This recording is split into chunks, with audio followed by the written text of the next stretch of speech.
for you, for you, for you.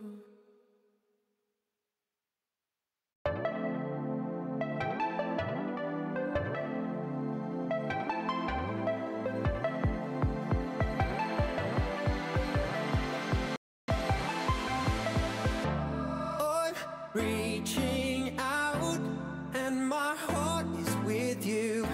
So much in between, things we've never seen. You're a mirage that my mind can't see through. Are you here with me? One day we can see. And all my life, unbroken ways, but I know that time makes ways. But I know that time makes ways. And all my life, unbroken ways, but I know that time makes ways. But I know that time makes ways.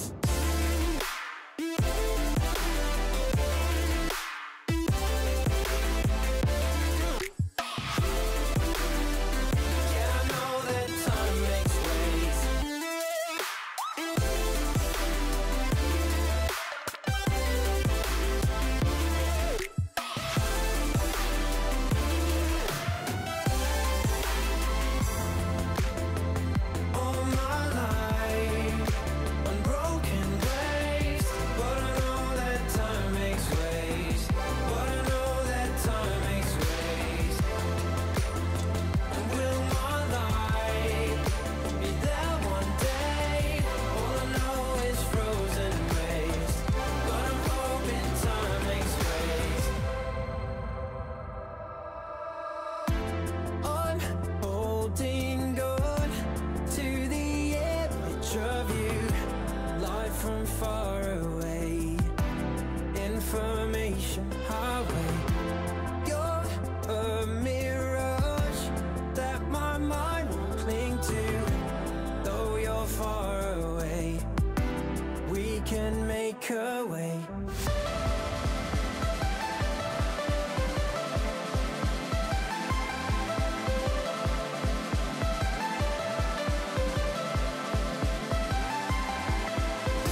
A real clockwork soldier.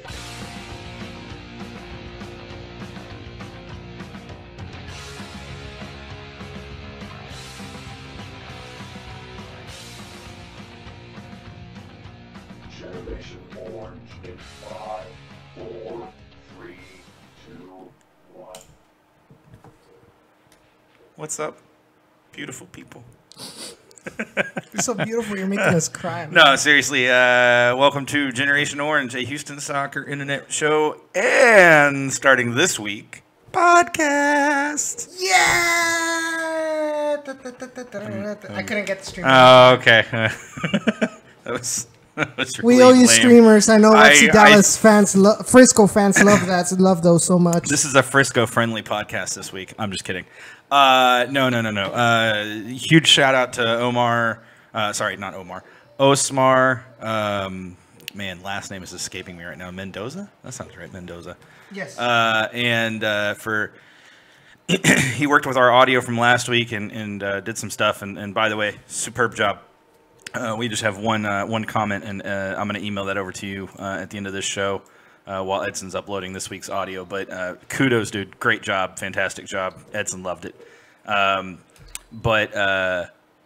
Yeah, so finally, podcast format coming at you starting this week. And I would expect by, Thursday afternoon to probably have that back in hand and uploaded to our podcast platforms. So be on the lookout for that. That will be amazing.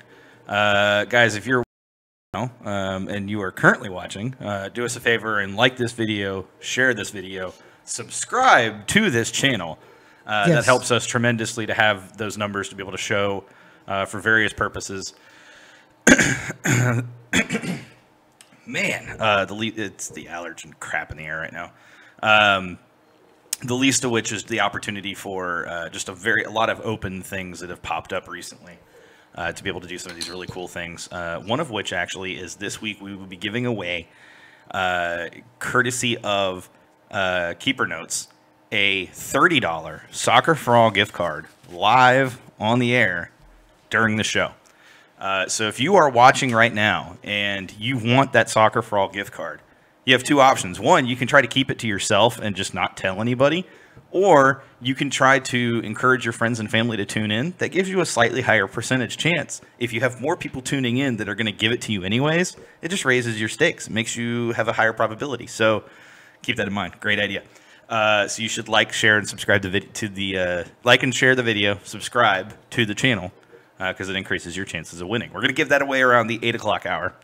I'm not going to tell you the exact time, so you're going to have to listen and pay attention. But sometime in the 8 o'clock hour, we will give away that $30 Soccer for All gift card. Shout out to Soccer for All. Shout out to Keeper Notes. That's awesome and amazing that we have something like that to give away. And I can also tell you guys that we will have more cool stuff to give away in the next few weeks. Some really, really cool stuff. I was looking at the list. It's pretty amazing. So shout out to Jen Cooper from Keeper Notes for hooking us up with some of those things. Things happened this week, obviously. We had the Frisco match here in Houston. We'll talk about it, I guess. Look, the phone lines are open this week, and my philosophy is if you guys don't call and give us your take on something, we're not going to talk about it. We've got our list of things that we're going to talk about, but if you guys aren't going to call and talk about it, we just assume you don't want to talk. You don't want to hear about it. So if you want to hear about it, you got to call in and talk to us about it. And so that number to call in is 956-622-59. Excuse me. See, I'm not the only one. It's the crap in the air, man. I'm telling you. That's what you get from living in a big 956 622-5977. Hey, what's up, Liam? Oh, that's so much better. So seriously, call in. I will tell you guys, we're going to have the phone lines open the entire show. We have a special guest coming on at 7:30 with us. Brett Zalaski, who is... I got to find out the thing here. There it is. Brett Zalaski is founder of Empowerment of a Salesperson, and he's a sales coach and trainer for salespeople in the entertainment industry, i.e. ticket sales. And we have some really good questions for him. We have a discussion we want to have with him. He's been active on Twitter talking about many things, but first of all, great follow if you have or are in sales in any industry. Brett is an amazing follow, but also... just in general, a really good guy. And then, if you are into sports and you want to learn more about the sales side of things and the marketing and advertising side, Brett is a fantastic resource for that. So give him a follow when you get a chance, and we will give out his info when we get to his segment. Man, today is just a struggle. I don't know why. Today is just in general has been a struggle. It's just been one of those days, and I know how you're feeling.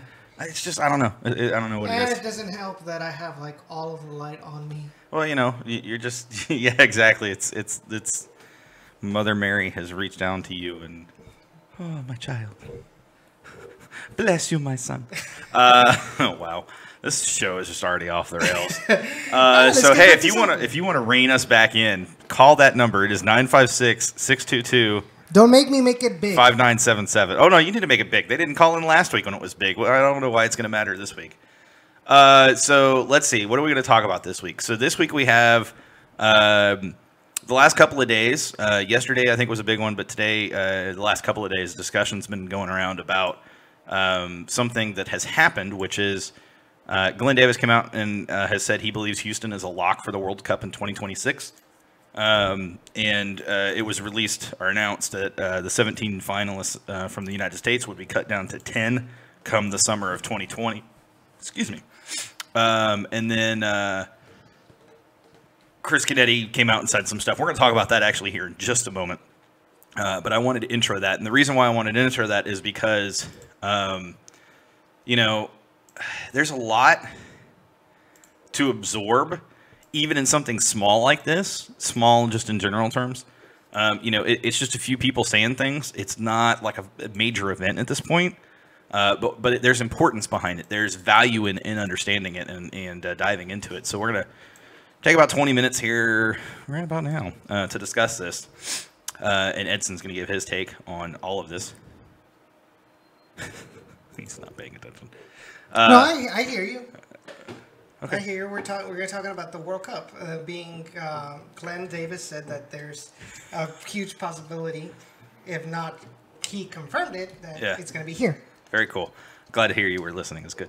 I'm glad to hear you were tuned in to our own show during the show.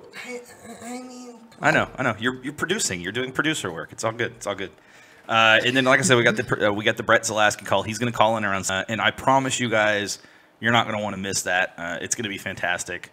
Really good stuff that's going to come out of that. And then in the second hour, we're going to talk some Houston Dash. But that can change if you guys call in and have something you want to talk about. I'm just throwing it out there now. And then we'll kind of close out with some RGV Express. Since we really didn't get to dive in real deep last week about RGV Express, we'll do it this week.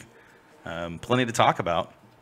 Yes, it's Derby week. It's Hate San Antonio week, actually. And Sean was right in the 3rd minute on Saturday, and nobody would buy it. We'll talk about it a little bit more when RGV Express comes in. But man, it was just hilarious how I was like. So just so everybody knows how this worked, we have our couch and we've got our TV set up, and he hooked up the laptop to the TV. And we got everything working. We were watching the match, and then so we'll dive into it. But we were watching the match, and I said something, and it was the 53rd minute, and it related to how that match was going to end. And Edson, based on previous experiences with RGV, there is no way this is going to happen. And every time something took place tied to this event, I kept saying, "It's going to happen. Just keep watching. It's going to happen." And sure enough, it happened. And it was incredible and it was amazing. I think I've made the Down in the Valley staff guys believers finally. I think they've bought in wholeheartedly about time. Well, it took me so there's rumors going on that they're gonna have a statue of you in the press box over there at HB Park. Oh man, it was good stuff. And Sean, we trust. Just saying, guys, just saying. But no, seriously, let's dive into this World Cup stuff, right? So. Like I said yesterday, there was a whole a series of 3 or 4 tweets that came out from various entities, although most of them were ABC 13, I think, or something like that. I don't remember the exact one, so apologies in advance. I don't remember which one it was. But like I said, Glenn Davis said he believes Houston is an absolute lock for World Cup 2026. Then somebody from the sports organization, the sports authority that is basically manages the bid for Houston, said, well, we agree that Houston is a lock in our opinion, but there's still work to do, and we can't let up. Completely buy into that. I got no problem with that. I think that's a fair assessment. Yeah. Then somebody from VP of some place and, overbids and things like that, not here in Houston, but like nationally, it was like, Houston's a long shot and an underdog, and we want them to be the underdog, and blah, blah, blah, blah, blah. And I just rolled my eyes. And then Canetti came out subsequently thereafter and said, and I'm quoting this now from his Words, quote, his own words. Houston will be measured on September 7th, the Mexico versus Uruguay match, and September 26th, the U.S. Open Cup final, and how attendance shakes out for those. And why this is important is because we keep talking about the U.S. Open Cup final and why it's super important that everybody go if you can go. Buy tickets if you can buy tickets. Find friends to bring with you. Just hugely important. I need to talk to you about Down in the Valley and getting those guys up here. I will pay for tickets because I want them here. They can't. See, they committed on Down in the Valley. I'm going to rub that in so hardcore. But seriously, though, bring everybody you can. Get people here. Shout out to Cisco. I know he's working hard to get some extra people coming. I've worked to get extra people coming. Keep doing it, guys. It's amazing. There's always the hashtag USOC challenge as well here in about 5 minutes. I'm going to be lit in about 5 minutes. There's some people on Twitter, or not Twitter, on Reddit that just need to get the stick out of their bums. And then, let me ask you guys a question. This is to all the people that are in YouTube chat and anybody who's watching. Feel free to call in and answer this question. But this question goes to you guys: Is the chance to buy? Is the chance for Houston to host World Cup matches based upon turnout and ticket sales for U.S. Open Cup final and ticket sales for Mexico versus Uruguay? Is that reason enough as a fan of soccer, not necessarily a fan of the Dynamo, not necessarily a fan of the Dash, not necessarily a fan of RJV Toros, but just a fan of soccer in general? Is that reason enough? Are those reasons enough to buy tickets to matches? And I'm not talking just single game tickets, but I'm also talking renewing your season tickets and things like that. And so that question I'm going to pose to you guys, and then I'm going to follow that up with a counterpoint to my own question. Here's the thing, right? We hear it all the time from the front office, especially sales. Jay, I'm looking at you because I love you, but Jay, I'm looking at you. Where sometimes things get said that are said to spur fans to do things that maybe are not in their normal comfort zone. It's the job of the hype man to do that. Mm-hmm. And Jay will admit that. That's what makes for a good heel, somebody who can egg the crowd on to get the crowd into it that makes them want to buy tickets to the next one or whatever it may be. So Chris Canetti, I feel like, is in this case, it has to be playing devil's advocate and has to be saying, the only way we're going to host is if we do well in bringing in a lot of people to the Open Cup final and the Mexico versus Uruguay match. And I have to think to myself that he just absolutely is trying to drum up support that if at this point Houston hasn't secured that right to host a World Cup match or multiple World Cup matches, that it's not going to happen. That they can't possibly look at just two isolated events and say that they deserve it or they don't deserve it based purely on these two events. And I mean, you're talking about two completely different ends of the spectrum in this match. So, for example, you have the Mexican national team, which sells out wherever they go, absolutely. Especially here in Houston. Yeah, and then you're talking about the Houston Dynamo, the Open Cup match against Philly. So it's not like we even have a big name opponent. Mm-hmm. Yeah. Yeah. And really, I think the biggest benchmark shouldn't have to be the local team, because a lot of these fans, they're gonna go support. Well, number one, the fans are gonna go support the U.S. They're gonna support Mexico because that's the teams that are being played. It's not the Dynamo. Yeah. It's not Philly Union that are gonna participate in the World Cup. Yeah. Yes, even though somebody thought that Chicago Fire was gonna win the World Cup, but that's a completely But they got different. Bastian Schweinsteiger so that they can make a run at the World Cup. But they didn't. So they pulled in Italy. They Anyway, did. Yeah. They pulled a U.S. Oh, too soon? You're just rubbing salt in the wound, man. But what I was getting at is, it's a completely different spectrum, number one. Number two, a lot of the people that are going to come to these World Cup cities, they're going to be people from all over the world. not Absolutely. necessarily just the U.S. No, and not just Houston either. for Yeah, that matter. exactly. So what should matter is infrastructure. I was going to pull up Peña Nieto. Infrastructure. The size of the venue, pretty much how accessible it is to travel to and from, the hotels located and things like that. Obviously, security. The area. Yeah, the area. And all these other things, I think those have a bigger factor in deciding whether a city should or should not be hosting the World Cup than if how much attendance their local team is getting. Because I can assure you there are some. I mean, I think who is it? Is it Indianapolis part of it?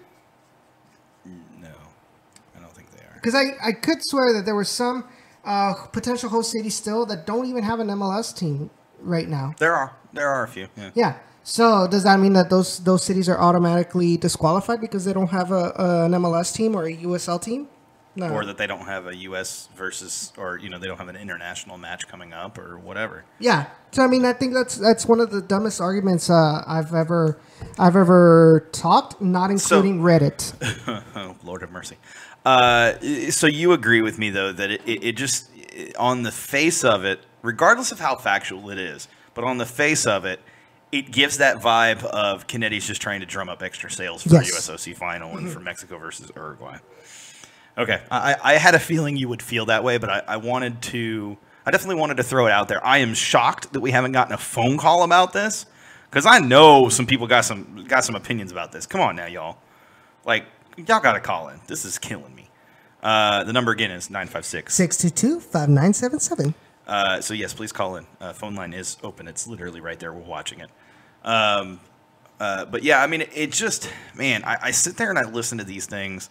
And here's the thing, right? This is not the first time that he's pulled something like this. And it's always been around something of this nature, whether it was hosting Gold Cup matches or, whatever. It's always, oh, you couldn't have done that again if you tried.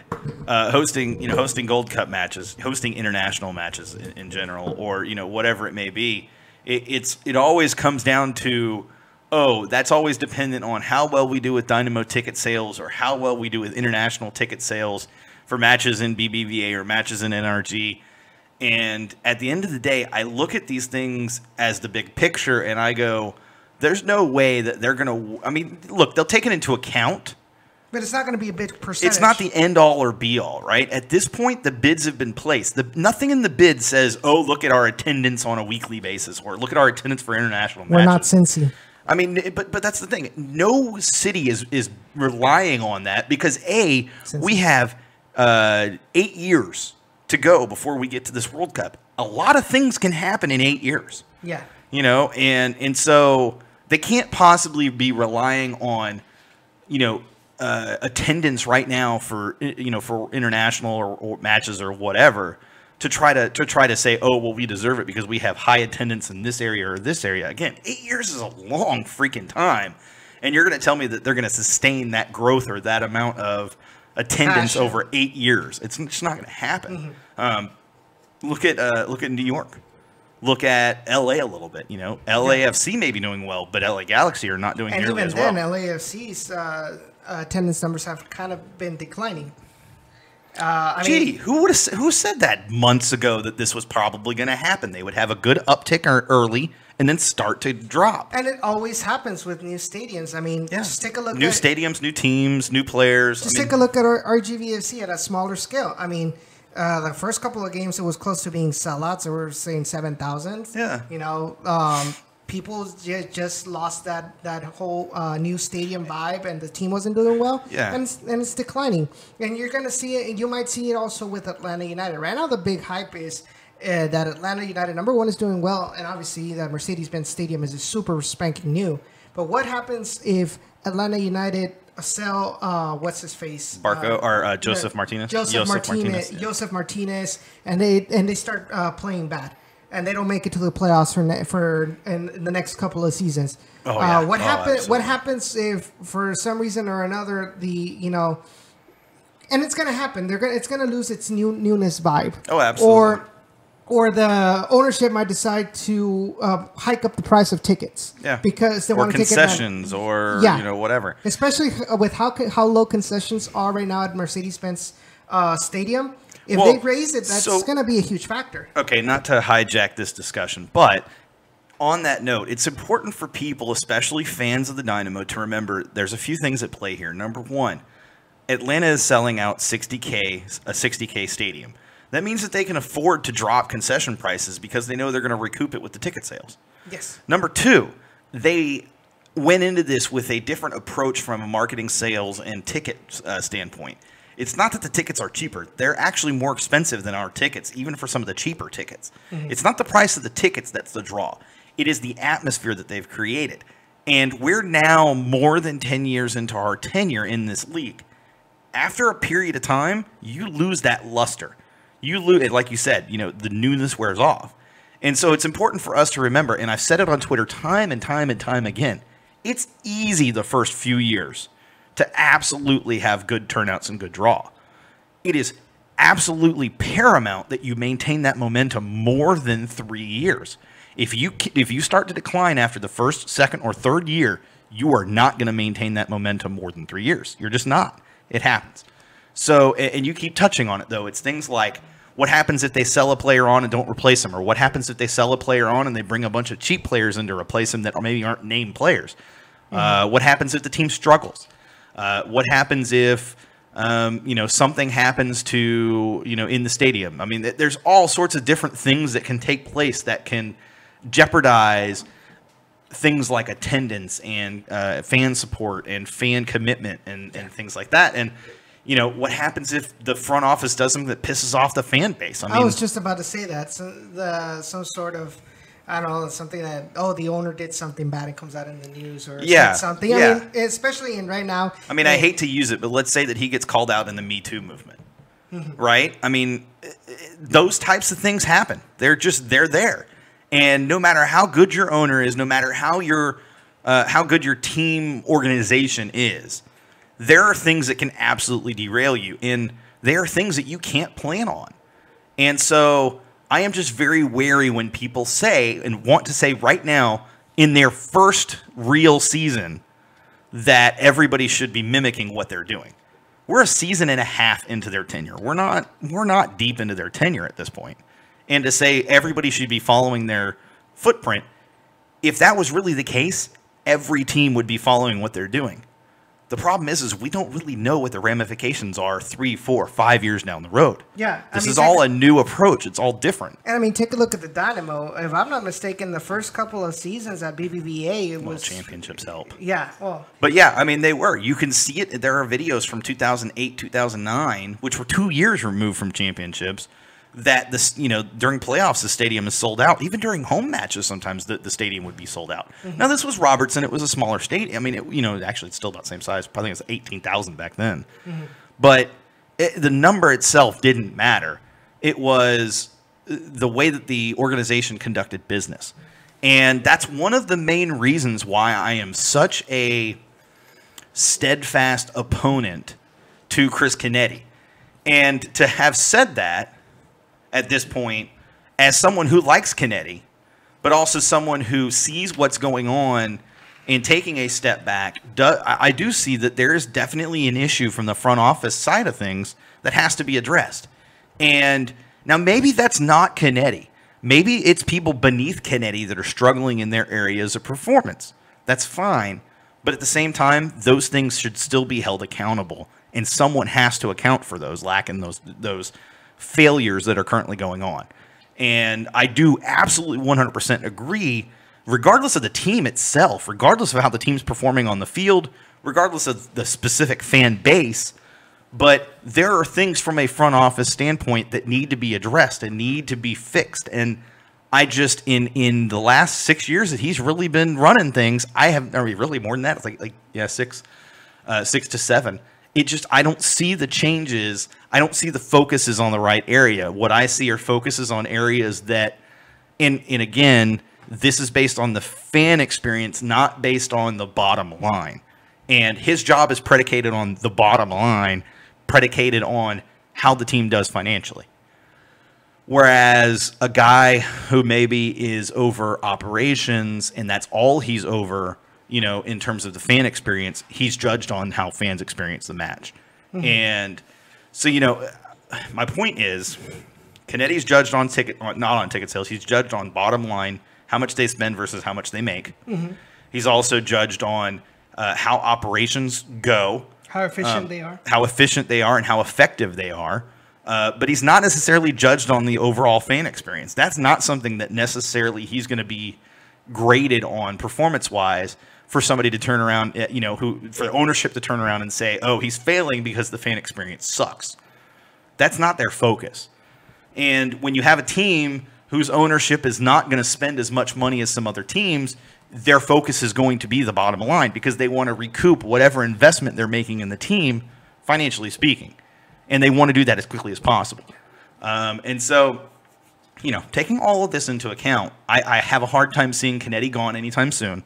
But I do believe that a large part of the current issues do fall on Canetti to resolve or to find out what's going on and to hold people accountable. One of the biggest complaints that I have, and this is because it became apparent this week, and that is that besides Brenner, which we know he's majority owner, right? Yeah. Yes. But the minority owners, and I'm specifically talking about Oscar de la Hoya, who, because I believe there was a boxing match going to happen at Bank of California Stadium. Yeah. As he was out there speaking with LAFC fans and stuff like that and I'm like, why don't we see the same thing from De La Hoya here with the Dynamo? Yeah. Why isn't he? I think the last thing that he's done for the Dynamo was just come out in a video when we were in playoffs, I believe, and that's it. But like having one-on-one, interaction with actual Houston fans, I don't think I have seen it. Correct me if I'm wrong, guys in chat. Yeah. But I don't think he's been very interactive with the Dynamo. It's almost like he doesn't he just put his money there and just forgets about it. Yeah, we'll dive into that. Let's take a quick break so that we can get Brett in here. We're going to break for roughly 5 minutes, give or take. I want to talk to Brett about some of these things as well, and not specifically Houston Dynamo, but actually more just the general industry of entertainment and specifically sports industry related to ticket sales and sales in general. And some of the things as, like I said, the founder of whatever it was that I said earlier. There it is. Because I don't have it pulled up. The founder of basically sales, empowerment of sales or something like that. I don't remember. EmpoweredSalesperson.com. Yes, the empowered salesperson. There we go. That sounds right. I'm sure Brett will correct me when he comes on. The empowered salesperson. He just tweeted it. That's why. That's because he hears me talking. Hey, Brett, what's up? The empowered salesperson. And this is, again, his experiences in the sales industry is why it's super important to get guys like this on. And just so you guys know, by you guys liking, sharing, subscribing to the channel, by you guys getting involved, by you guys being engaged, it opens doors like this to where we can do things that nobody else in covering the Dynamo is doing. That they're not pulling these types of people in because they're focused on other aspects. They're focused on the team, and we are. But there's organizational things that we want to talk about as well. And so we're extremely happy to be able to get Brett on. It's like you mentioned. I mean, anybody can just go and watch the highlights. Yeah. But nobody talks about what's going on with the organization. Actually, absolutely. And I'm talking inside it. And again, this isn't specific to the organization. Brett's not coming on to talk about the Dynamo, but I want to make sure that it's clear that he's coming on to talk about the sports industry, sales industry in general, and like I said, the entertainment ticket sales. That's hugely important, and I want to get his perspective on those things because I think he does bring a unique perspective that a lot of people don't have. With that said, we're going to go on a 2-minute break now. Brett, you are free to go ahead and call in now if you are listening. We'll be back.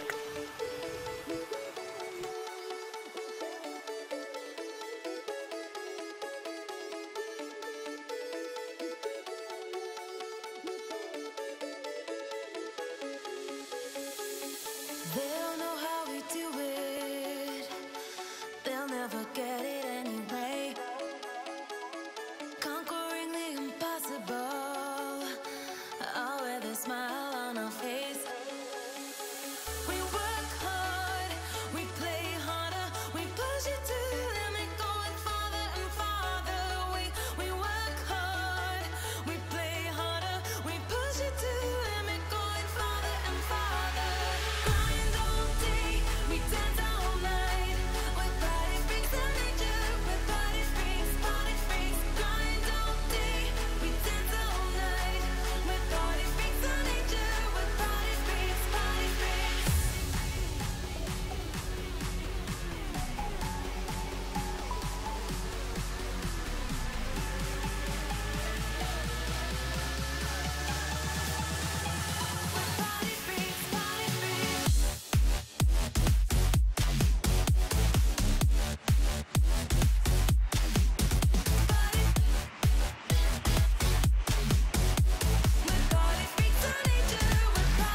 Hey guys, conquering the impossible.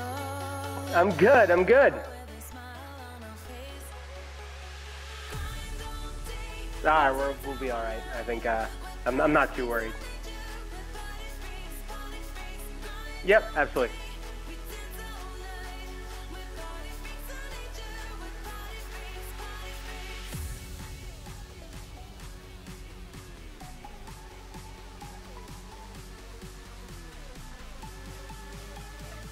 Sounds good. And then if you want to ask any like color questions around it, like I'm sure you know, just go for it, because obviously I speak about it way more. I'm trying to sanitize it as I do this, but it's a little bit more industry. So if I say something very industry, feel free to just kind of, what does that mean?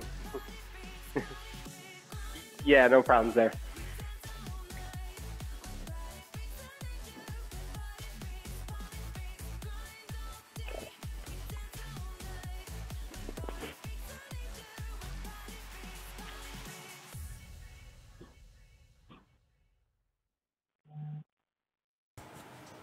And welcome back to Generation Orange, a Houston internet soccer. Oh boy, I was doing so good. A Houston soccer internet show and podcast starting this week. We are extremely pleased to welcome Brett Zalaski to the show. Brett Zalaski is founder of Empowerment of a Salesperson. He's also a sales coach and trainer, and with a wealth of experience, but also an amazing insight into the world of entertainment sales in general. So first of all, Brett, where can they find you online, on specifically Twitter? Yeah, first of all, I'm going to have to hire you to be my hype man, because that was about as good as I've got so far, so I appreciate that. You're welcome. And it's just B Zalaski, BZALASKI, so at B Zalaski is the best place to find me, and then empoweredsalesperson.com is where all the content and stuff is housed. Fantastic. So give me just a second. Now I have to actually pull up my notes since I read off Twitter what I was supposed to say about you. You can pay me the $20 later. Just kidding. Just kidding. That's good. Yeah, you got any questions? I got them. Okay. So first question for you, and this is this call comes about from something you tweeted out. You tweeted out recently that you believe there's an industry-wide problem related to the way that sales are approached. For our listeners who don't know what you mean by that, or why you're focusing on that, or where that's coming from, can you explain what you mean by that specifically, or even if not specifically, in general terms, enough that people can understand what you mean? Absolutely. And like I said, please, by all means, if I'm going way too industry specific, pull me back a little bit. For sure. But I think more than a ticket sales problem, professional sports right now, maybe outside of professional football and maybe a little bit the NBA, but not even completely, is suffering more from an empty seats problem than a ticket sales problem. And empty seats problem isn't necessarily a ticket sales problem. Of course, it's a ticket sales problem, right? But I also believe that it's a marketing, branding problem as well as a ticket sales problem. So I think one of the most important things is that and I think this is even more important for a soccer club specifically than anything else, is a soccer club needs to be a representation of the community with which it's involved in. And I think a lot of times one of the biggest challenges that professional soccer teams specifically, but even if you look at any professional sports team, baseball is a good example, right? They're struggling because they don't really have an identity right now. They had an identity for generation after generation about this is what it means to support baseball and love baseball and like baseball. But right now they're having a very difficult time connecting and creating and establishing an identity. And that's the challenge with professional soccer, because as fast as soccer is growing in the United States, there's a real identity issue. And when you look at the teams that are succeeding the most in the United States, they are the ones that marry their brand identity and who they believe they are as an organization all the way through how they go about selling tickets. And the challenges for a lot of organizations that are struggling with that, they tend to do what I call is race to the bottom. So if nobody's buying our tickets, they're going to say first, that's a we're overpriced problem. And so the response to that is, well, we're going to try to sell our ticket for as little as we possibly can. And then what ends up happening in that process is those people that have supported you the most and are now paying the most, your season ticket holders, your partial plan holders, they're starting to see that other people are getting a better deal. And all of a sudden, you start to erode away your season ticket base, your partial plan base. You now just have a gigantic group of people that are deal hunting.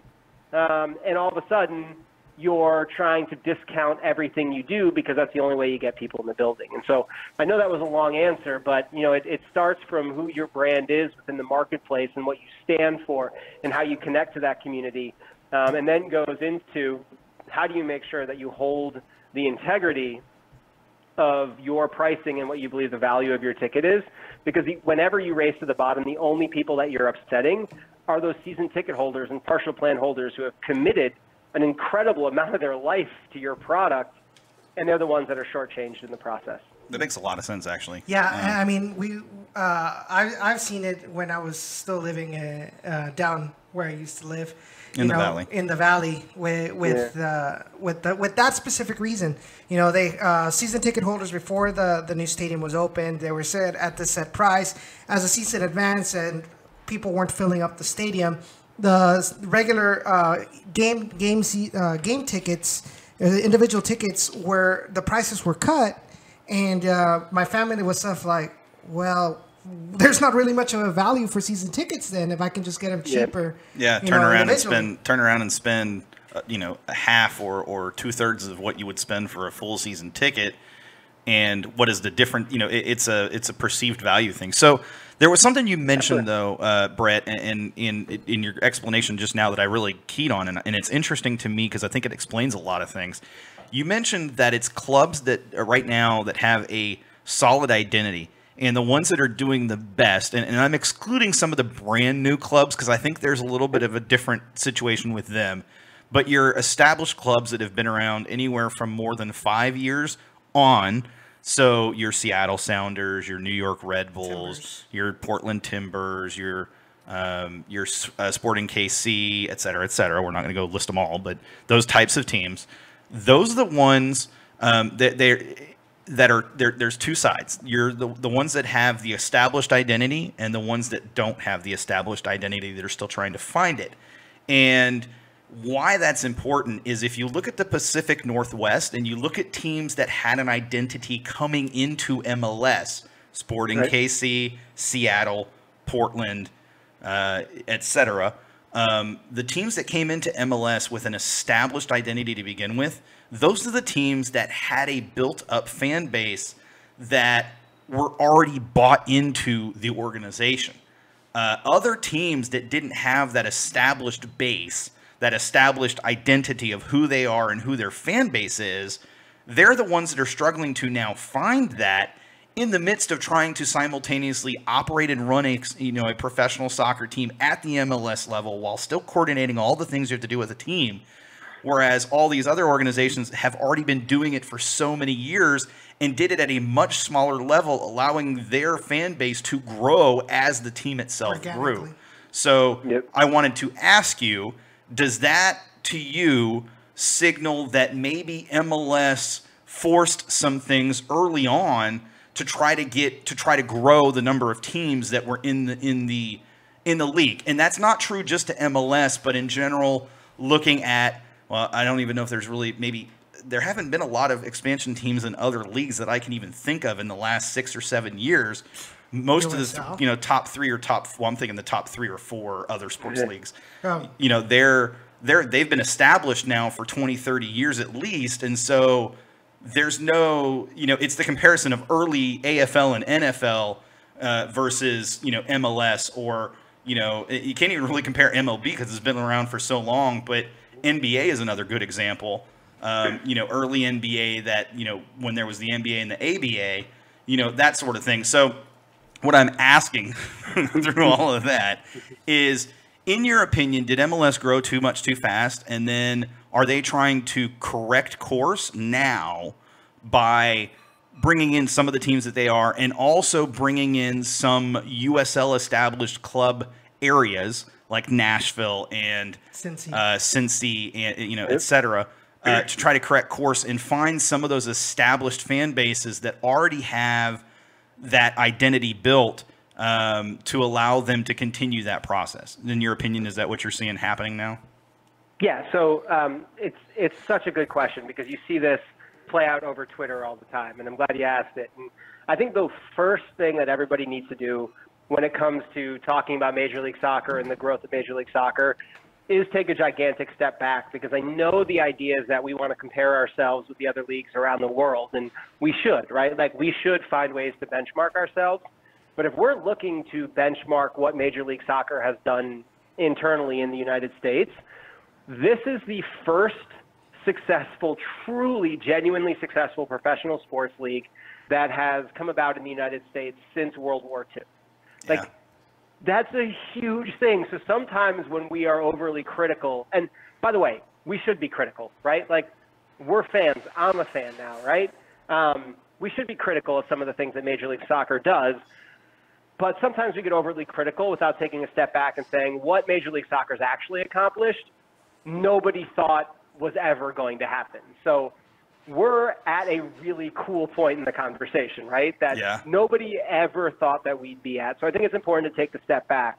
You know, my second response is, I think, strip away all the smart decisions Major League Soccer has made, and they've made some really great decisions when it comes to expansion recently. I think when you're looking at the blueprint of what clubs really need to do and how they need to invest is Sporting KC, because they were the Kansas City Wizards playing in a minor league baseball stadium, drawing 6,000 people a game. Yeah. The San Jose Earthquakes are another good example. And I mean, they can't win a game on the field, right? But just a couple of years ago, San Jose Earthquakes were playing in Buckshaw, a AAA baseball stadium. Yes. Now you have two clubs with strong brand identities in very difficult markets who have gone out of their way to say, we are going to be representative of the community that we're in, and they've found success based on that. And those are clubs that, you know, obviously, to Houston's benefit, San Jose had a little bit of a hiccup a while ago. Yeah, just a little. Just a little. Just a little.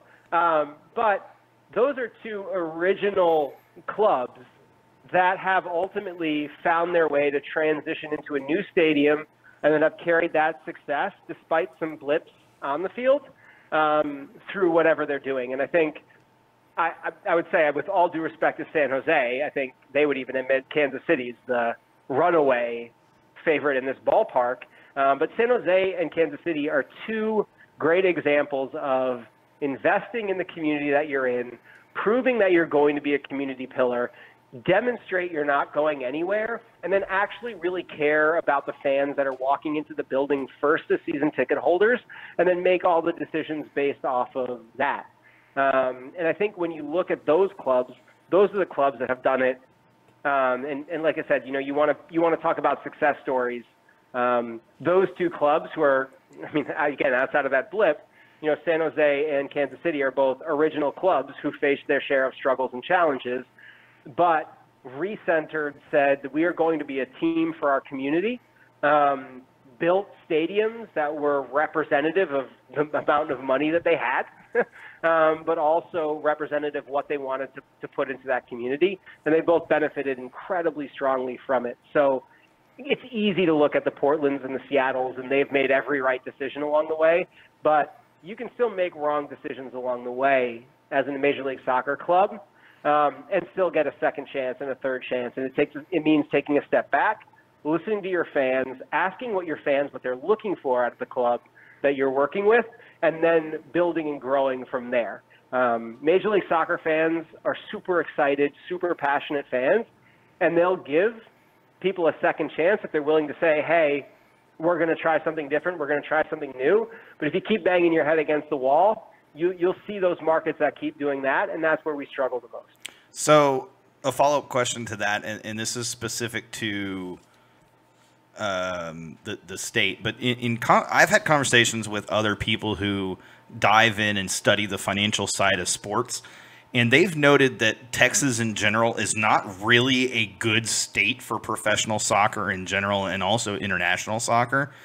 As someone who is in sales, is that something you can buy into or agree with, or do you feel that that's completely off base, and maybe the struggles in terms of getting Texas to buy into soccer are more related with how soccer is being marketed to the two primary soccer communities here in Texas, which would be in the Dallas area, Dallas-Fort Worth area, North Texas area, and then the Southeast area where we are here in Houston. Yeah, so I mean, I think it's a really good question. And I mean, I listen, the people that are doing economic studies, I can promise you, are way smarter than I am, just off the bat, right? Hey, they're smarter than I am, too. Yeah, I'm a ticket sales jock. Here's the reality, though. It's easy to look at attendance numbers, right, for soccer events, and it's easy to look at, the MLS clubs and say, well, if you're going to be in Texas, you're going to struggle. And the answer is, there's no way the answer is that simple. And I don't think anyone would have been like, yes, Oregon is going to be the hotbed of soccer in the United States, right? Like, there's a way that you're presented into the marketplace. There's a way that fans gravitate towards you that's important. And I think clubs and organizations just need to know who their marketplace is. And, the biggest thing, and, when I was working for Major League Soccer, they talked about it all the time. And I don't necessarily think clubs internalize it as much as they can, but the number one biggest soccer league in the United States is not Major League Soccer, right? It's Liga MX. Liga MX is the biggest professional soccer league in the United States. And yet, the way that we've approached the Hispanic community, and I think this is representative of the way that we need to approach every community, but I think since they're the largest ones, we can start there, right? And it's, before I'm an MLS fan, I'm a Tottenham Hotspur fan. Yes! Right? I love you, Brett, just so you know. 3-0 over Man United. It was beautiful. I just want to throw it out there. Yeah, oh, my gosh. It was an incredible day yesterday, right? Part of the benefit of not having a desk job anymore is, I was sitting there with two other Spurs fans in my house watching that game. And screaming and jumping on furniture, right? Yes. Like, amazing. Sorry, not to derail you. But last weekend, I was at a Dynamo game. Right? Like, there is something that is so amazing about still being at a soccer match in person. Yes. And that's why I believe that soccer very much has a place in the United States is when I'm watching the replays of the Tottenham game, I'm not going to NBC Sports. I'm going to the people that I know that were filming things in the stands, people singing, Mauricio Pochettino, he's mad, right? Like, that's the stuff I'm looking for online after the game, right? Absolutely. That's environment of being there, of being in the stadium, and what we need to be able to communicate to these people. I don't care if they're a Tottenham Hotspur fan, a Real Madrid fan, or a Club America fan. We need to remind people that the experience of being at a soccer game is still the most unique, most awesome professional sports experience in the entire world right now. Every other sport in the United States and across the world has made their sport just as good on TV as it is being there, and soccer is still the one sport that is the exception to that rule. It's great watching it on TV. It is a billion times better being there in person because of the culture that it represents. And I think that's the most important thing, that whether you're in Texas and it's the Hispanic community or you're in Minnesota and it's the Nordic community, right? Like Iceland, right? Just the incredible run. It was 10% of the country traveled to Russia to go to the World Cup. That's insanity. Yes. Right? Like, yes. That's what you have to tap into. So whatever that community is around you, you have to be able to demonstrate to them that, listen, we don't have to be the team of your heart. There's going to be plenty people that grow up, Houston Dynamo fans, FC Dallas fans, Portland Timbers fans, Minnesota United fans. There's going to be plenty of those people, and it's only going to get bigger the more prominent soccer gets. But you don't have to be. That's the amazing thing about soccer is you don't have to be a Houston Dynamo fan first, an FC Dallas fan first, to go and support and root for those teams. That's true. Exactly. Very true. You don't have to. And so we continue to make it, I think, too much of an and thing. Yeah.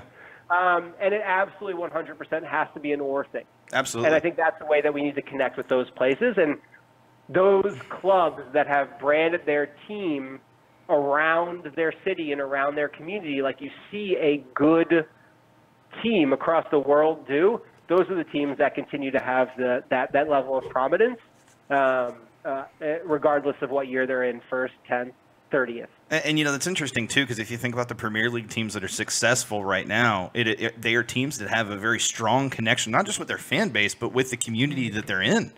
And I think that is an incredible call out of something that just frankly it applies to any sports sales, entertainment sales in general. You have to have a connection with the community, with the community, and who you're targeting and who you're going after.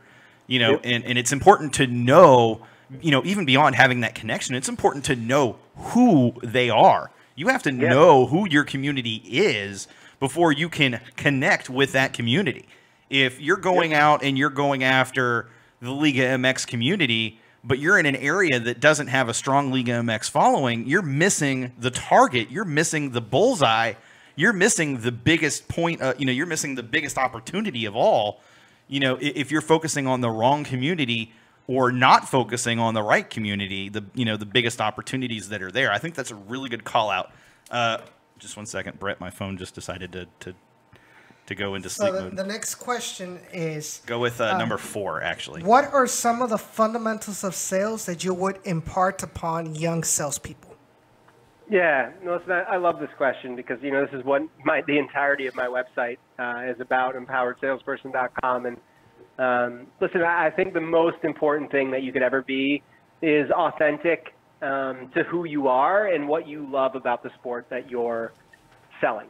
I think a lot of times, we overload young sales reps with too much information, and they become very robotic in the way that they approach the people that they're selling to. They're thinking too much, and there's no personality there. And we sell soccer. I've coached people that sold soccer. I've coached people that sold indoor lacrosse, women's soccer. Like, if you can't enjoy what you're doing and what you're selling, that's a real problem. We don't have to sound like we're selling, pharmaceutical sales, or we don't have to sound like we're selling vacuums. We have a sport, so let those people that you're connecting with, they know that you're a fan. Make sure they understand what you're passionate about, why you love going to those sporting games. I mean, I use this example quite a bit, but I had a guy, when I was running ticket sales for the Columbus Crew, one of the best ticket salespeople we had was this gigantic football player who we called, what was his name? Dave. His name was Dave. And he was like, I don't know nothing about this soccer thing, but man, I love coming to the games because everyone's singing and dancing and cheering. And he's a big football player who's selling soccer, but he's selling that experience. And I think a lot of times we become so focused on what our team story is, or we become so focused on what our product is, and by that I mean like what are the ticket sales packages, that we forget that this is not something that people are making a decision on based on any sort of logic, right? Because that's a lot of groceries that I could get for what a season ticket costs, and feeding your family at some point should be more important than going to a soccer game. So this is an emotional decision. And so your ability to connect with them emotionally and remind them why they're even considering this to begin with is so critical. And if that viewpoint that you have of what a soccer ticket, obviously in this case, means, isn't something that you're genuinely passionate about, it's just not going to work. It's not going to work for that person on the phone, no matter how much they like the team you're selling for. And so to follow up that question, what is the number one mistake you see made by ticket sales in the entertainment and specifically the sports industries? I don't think they talk to. There's two people they don't talk to enough. They don't talk to their fans enough, and they don't talk to their frontline ticket sales reps enough. It's very easy to sit up in an ivory tower and say, this is what I think we should sell, this is what I think we should sell, this is what I think we should sell. Oh, that's a best practice from another team. Let's use that. But the reality is, and I've worked for a couple league offices now, Major League Soccer and the NBA. I've worked in quite a few different sports for a few different teams. I've done sales training now for a while, and I've seen a bunch of pro sports teams. And the reality is this. Best practices are great, and it's important to be thoughtful about what we do. But every team in every community playing every different sport is unique in and of itself. the Houston Dynamo are different than the Houston Astros, who are different than the Houston Rockets, who are different from the Houston Texans. They all face different challenges. They all face different problems. They all face different advantages that they have.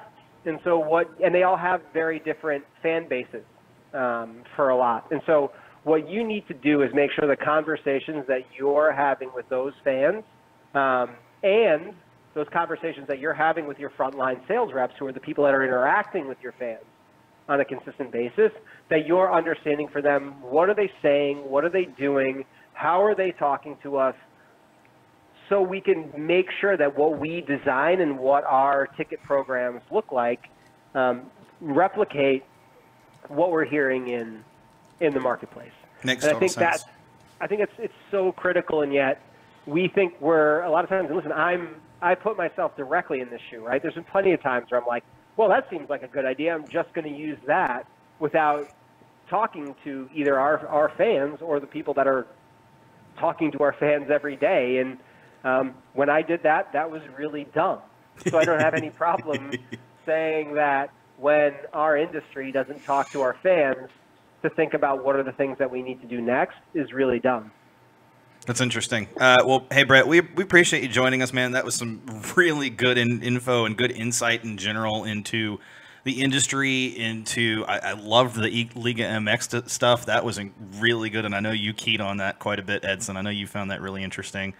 And it's so funny because it ties into a lot of the things that we have said, you and I, Edson, repeatedly related to how you go after Liga MX fans and why you're not pulling Liga MX fans, not only here, but also in the Valley, and things of that nature, and why RGV, I think, to some extent, is struggling to pull in people as well. So Brett, first of all, thank you for joining us. We really appreciate it. We will get you back on. I think you've got some incredible insight, and this was a fantastic discussion, to say the least. So we'll get you back on. But again, let them know where they can find you on Twitter and also your website, and then we'll let you go, and we'll move on with the show. First off, had a blast, and certainly appreciate what you guys are doing for soccer in Houston. As a gigantic converted soccer fan, it's awesome. So I appreciate it. And it's at Bzalaski, so at BZALASKI, and then empoweredsalesperson.com. Please check it out, and keep up the good work, guys. Fantastic. Thanks again, Brett, and you have a good evening, sir. Yeah, you too. All right, bye-bye. Bye. So before we jump to break, because we're going to have to break now because it's the top of the hour, but that point on connecting with the community is so everything. We've said that so many times on Down in the Valley as one of the issues that we had with Bert Garcia. Yeah. And that was that there was no connection. He made no effort to make the connection there was more about him, the connection with fans to the stadium than to the organization, to the team, to the players, and connecting that to the community in general. And I that point it hit me, like, just reinforces everything we've been saying for so long, that these are really the things that they need to focus on. And it's really important as Dynamo fans that we keep these things in mind, because these are things that the organization can they change, can control this. And they can control these things. They can improve in these areas, and these can make noticeable impact and noticeable differences. And I feel like listening to Brett talk about some of these things related to salespeople and related to how to be a better salesperson and how to improve in sales and how to make that connection with community.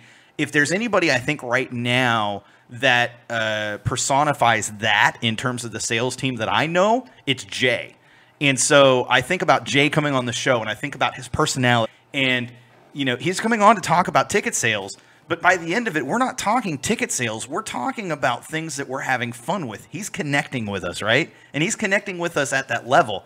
And he's talking about all sorts of different things and making effort. And, I want to call out good things when I see them. And so in light of this conversation, I think it's important that we give Jay the credit that he deserves for busting his butt, but also for making that attempt to connect with those not just the fans, but with the community at large. And I think that the more we can call out those things from outside the organization and say, hey, these guys are doing it the right way, the more that the organization can help elevate those people to positions where they can make and impact real change. Definitely. So it is the top of the hour. It is 8 o'clock right now. So we're going to go on a 3-minute break. 3-minute break. I was about to survive. Anyways, we're going to go on break. So don't leave just yet. When we come back, please call us. My phone is as dry as the Mojave Desert. So never mind. I'm not going to say it. I was going to say something really bad, but I'm going to keep it to myself. The other thing is, guys, remember in the 8 o'clock hour, and I haven't told you when yet, sometime in the 8 o'clock hour, we will be giving away a $30 Soccer for All gift card that has been courtesy of Keeper Notes. Man, I butchered that. Again, though, thanks, Brett, for coming on. We appreciate it. And guys, call in. I know you've got stuff to talk about. The FCD match is something we can talk about, but you've got to call in if you want us to talk about it. We'll be back in just a couple minutes.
Take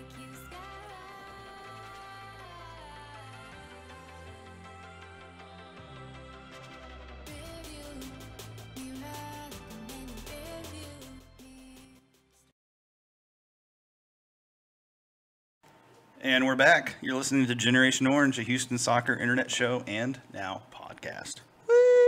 All right, guys. So okay, go ahead. no, just what we're going to say. So pretty much, guys. Once again, we'll let you all know the number so you can call us. It's In right case there. you haven't figured out yet, we have literally set aside this second hour for phone calls. We have things we can talk about, but I've made this commitment to Edson this week. We're not talking the FCD match unless somebody calls and talks about it. So, with that being said, go ahead. The phone number. 956-622-5977. And listen, you don't have to be a Dynamo fan to call in. You could be a Frisco fan. We'll take your call because guess what? Dynamo fans don't have the balls to call in. So I want a Frisco fan to call in and rip on Dynamo fans. Look, we are a show for the fans. And if they're not going to call in, we're going to open the phone lines to any. Look at that. Oh, it must be Harry. That has to be Harry. Let's see who It's it probably is. not Harry. Welcome to Generation Orange. Who are we speaking with? Moose fan. Oh, Hey, how's it going, well, Blues fan? I was kind of hoping to be a Frisco fan. I kind of wanted them to rip on Dynamo fans. What's up, I'm my not dude? sure about that. What's up, my dude? No, nothing much. Just ticking the time away, getting closer to the game on Saturday. Yes. Are you traveling? I am going with the team, with the Texian Army on the bus. Let's say going with the team, man. That's a step up. That'd be nice. I'd be nice, but no. Unless I get lucky and I get that giveaway that they were doing about a month ago. Yeah, that'd be pretty nice as well. Oh, I don't know if I'd want to spend that on going to Frisco, though. I mean, of all the places you could I mean, go to. at least a free trip there and back. Yeah, indeed. So all right, look, man. I have thrown the gauntlet down. You have complete open. Ow! Or I just whacked my chair. You have complete open floor to talk. So give me your take, and then we will discuss. Look, you get to be a co-host today, Blues. So you got 30 minutes. So I mean, because nobody else is calling at this point, so it's you. So give me your take, bro. And I'm assuming it's about the Frisco match. It's about the Frisco match. It's interesting. I was writing these notes up today, actually trying to remember the game itself as it was. A lot of notes taken down. I mean, at the end of it kind of evolves back to who we're missing. But watching the game, being there, it was tricky to watch, and it was kind of mind-numbing to see. When I look back and look at the stats, I mean, the stats tell me a whole different story, but I think the one that stood out to me the most was actually shots. Mm-hmm. When we actually had 13, it was even 13-13, but we only had one on target. Yep. Which thankfully was the one that went in. Thank God for Peña, by the way. Ronaldo Peña! Thank God he got his first MLS goal in the biggest match of our season so far. It was beautiful, though. I mean, I'm not sure anybody else would have taken that first turn shot like he did, and it sank beautifully. Absolutely. And I mean, he put some good power behind that. I mean, it doesn't look like it because it's a ground shot, but man, when you see it at certain angles, you realize how hard he hit that ball.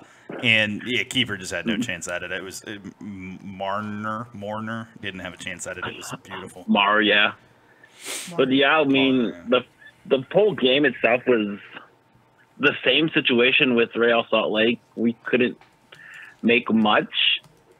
But the thing was, the first half we did pretty well with how they wanted to play with Badgie up top. Mm-hmm. We isolated him with Fuenmayor and with Leonardo, who both, they did pretty good, keeping him contained, didn't let him get behind the back line.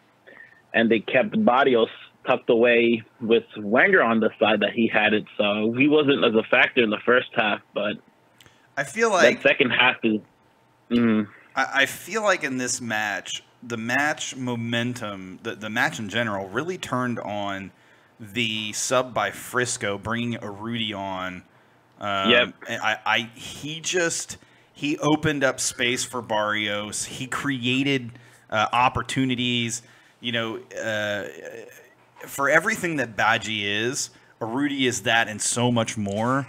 I saw also that they changed formation for the second half. They did. Yeah, they did. They have a secondary formation that I've been keeping tabs with. I mean, especially for fantasy itself, because you'll see these cores and you'll see how they switch it. But I did not expect that to kick in the second half, and when it did, all hell broke loose on our end. We just couldn't contain it. Yep.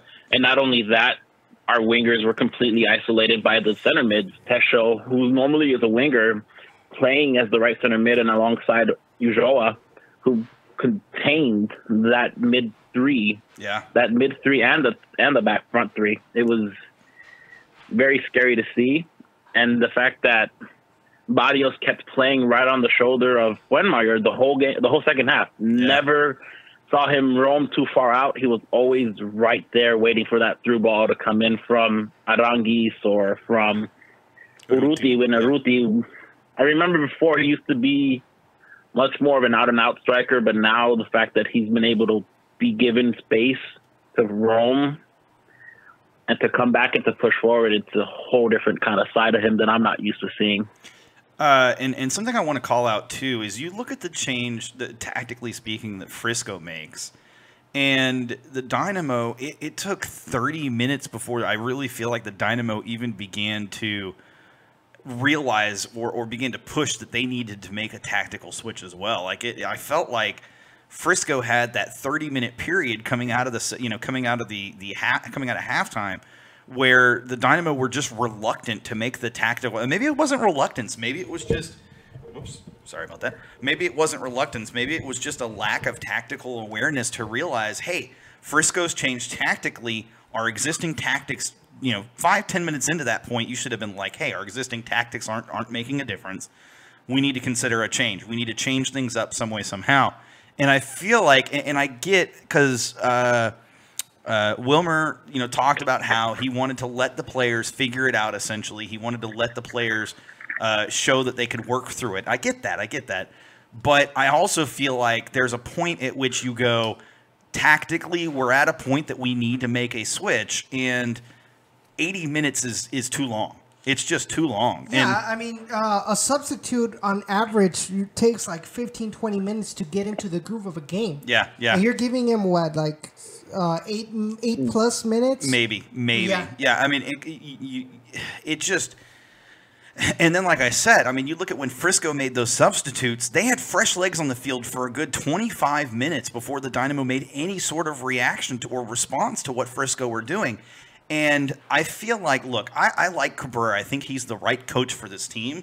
But if he's not going to tactically figure out and he's not going to make those and I don't want knee-jerk reactions, but there is a point 5-10 minutes after the change has been made by the opposition that you say, look, okay, 5-10 minutes is long enough for our guys to figure it out. They haven't figured it out. I need to make a change to give them some assistance in making that to figure it out. Yes. I need to be the one.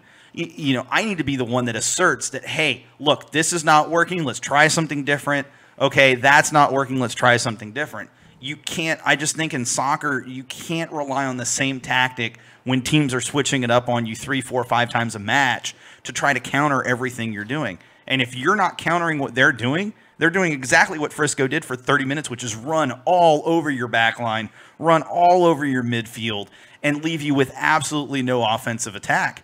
And, really, if you look at that match, if it wasn't for Pena, this match ends with us losing, period. End of story. Yeah. And it was one moment of brilliance by Pena, who I thought played really well, but it wasn't like he asserted himself as a future starter at that point. It was a great goal, but it was one moment in in his 10 minutes on the pitch, 15 minutes on the pitch, which is not enough time for a substitute to really get into a match. We got lucky. That's what I feel like coming out of that match. We got lucky. It was good. I appreciate getting lucky in that particular match, but we can't rely on luck. That's not something that's going to put this team even close to the playoffs, let alone in the playoffs. Anyways, go ahead, Blues. I'm sure you have something else to add. The only point that I had to add is because FCD, when it comes down to their tactics, it's the fact that they not only were able to formation as such, because the first half, it was just a 2-4-2-3-1 formations going at it, and we had chances in that first half. Both chances from Tomas. One kind of a tougher one. The other one, it should have been buried, and we should have been up 1-0 with the momentum on our end. Mm-hmm. Those chances, again, I think it was Andres that had put it on the Discord. Those chances we would rue, and it could have been a rough night for us if Peña didn't do what he did. But the whole game in particular, it looked bad from the start. The midfield three were stuck passing either short passes, or when they were trying to go long, they were being cut off right on the point. Passes were being misplaced. And the distance between the mid three and the attacking three, it grew throughout the game. Yeah. And in the second half, they reacted by pushing in further and trying to get the ball them deeper. And the problem with that is you're tiring them out. And by then, it's pretty much it.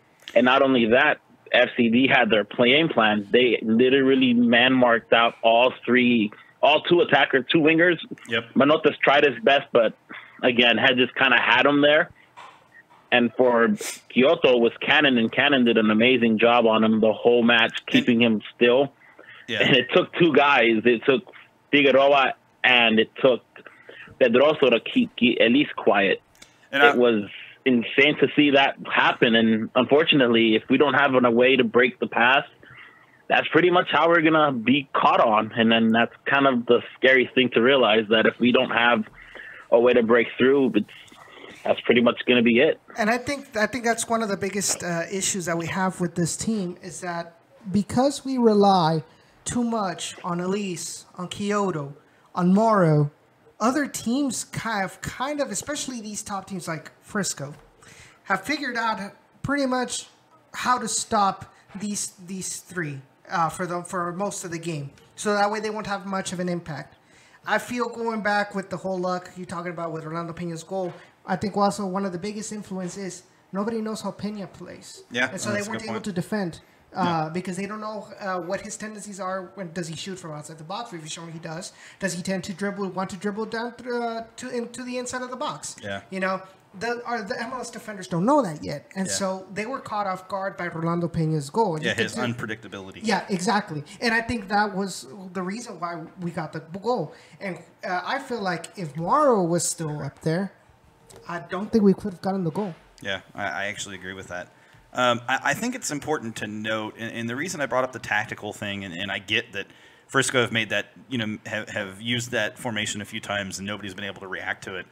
But, I also feel like there's a certain level of professionalism that comes into play when you're talking about scouting. If you know that formation is coming at you, you've seen it enough times. I mean, you as a fan, Blues, if you can call it out and know that it's going to come out at some point in a match, don't you have to game plan for that? Don't you have to figure out during your practices, during your video and film session studies, hey, they're going to play this formation. We need to tactically figure out what the hell we can do to counter this. Instead of spending 10 minutes, 20, it was really 30 minutes throwing the same crap at this that you know is not working and expecting it to work. It's the definition of insanity, doing the same thing over and over, but expecting different results. And I see that, and look, like I said, I love Wilmer. I think Wilmer's the right coach for this team, but I see that, and I struggle from an accountability standpoint.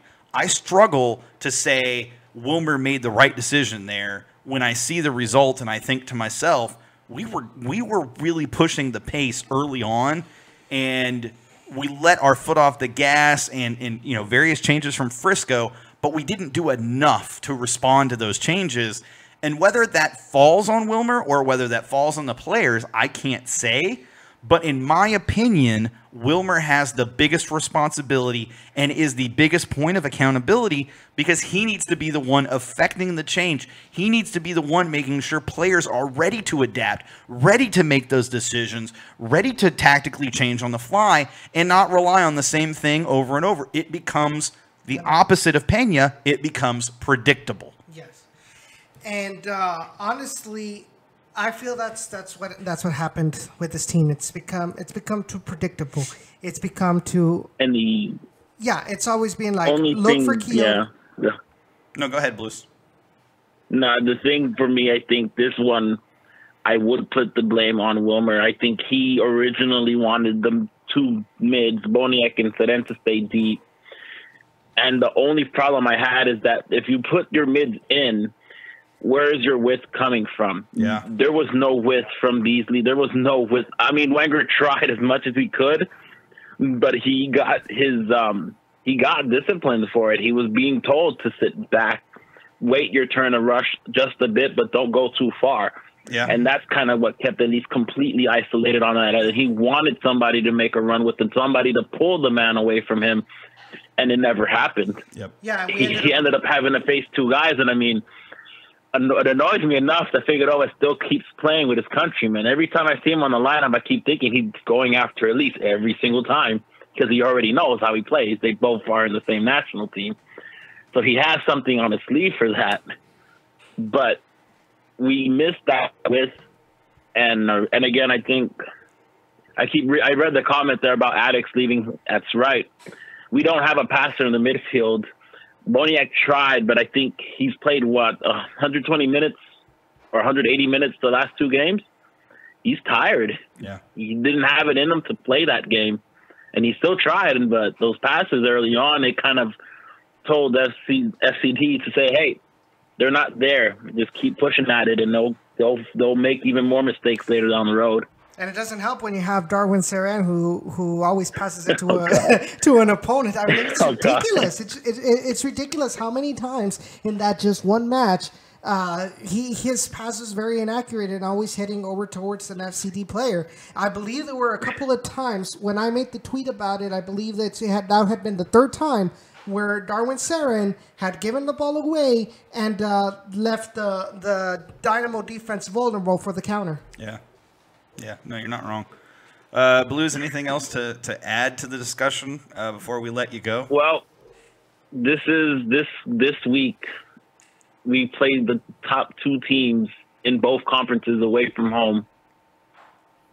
This is a critical juncture, and if we want to make a miraculous push at this point for a playoff spot, well, we need 4 out of 6 points at the very least to kind of say, hey, we're still in this fight.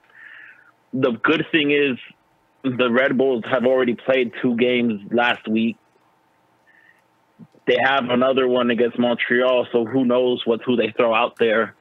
So that might be our chance for 1 or 3. But then this rivalry game is on Saturday.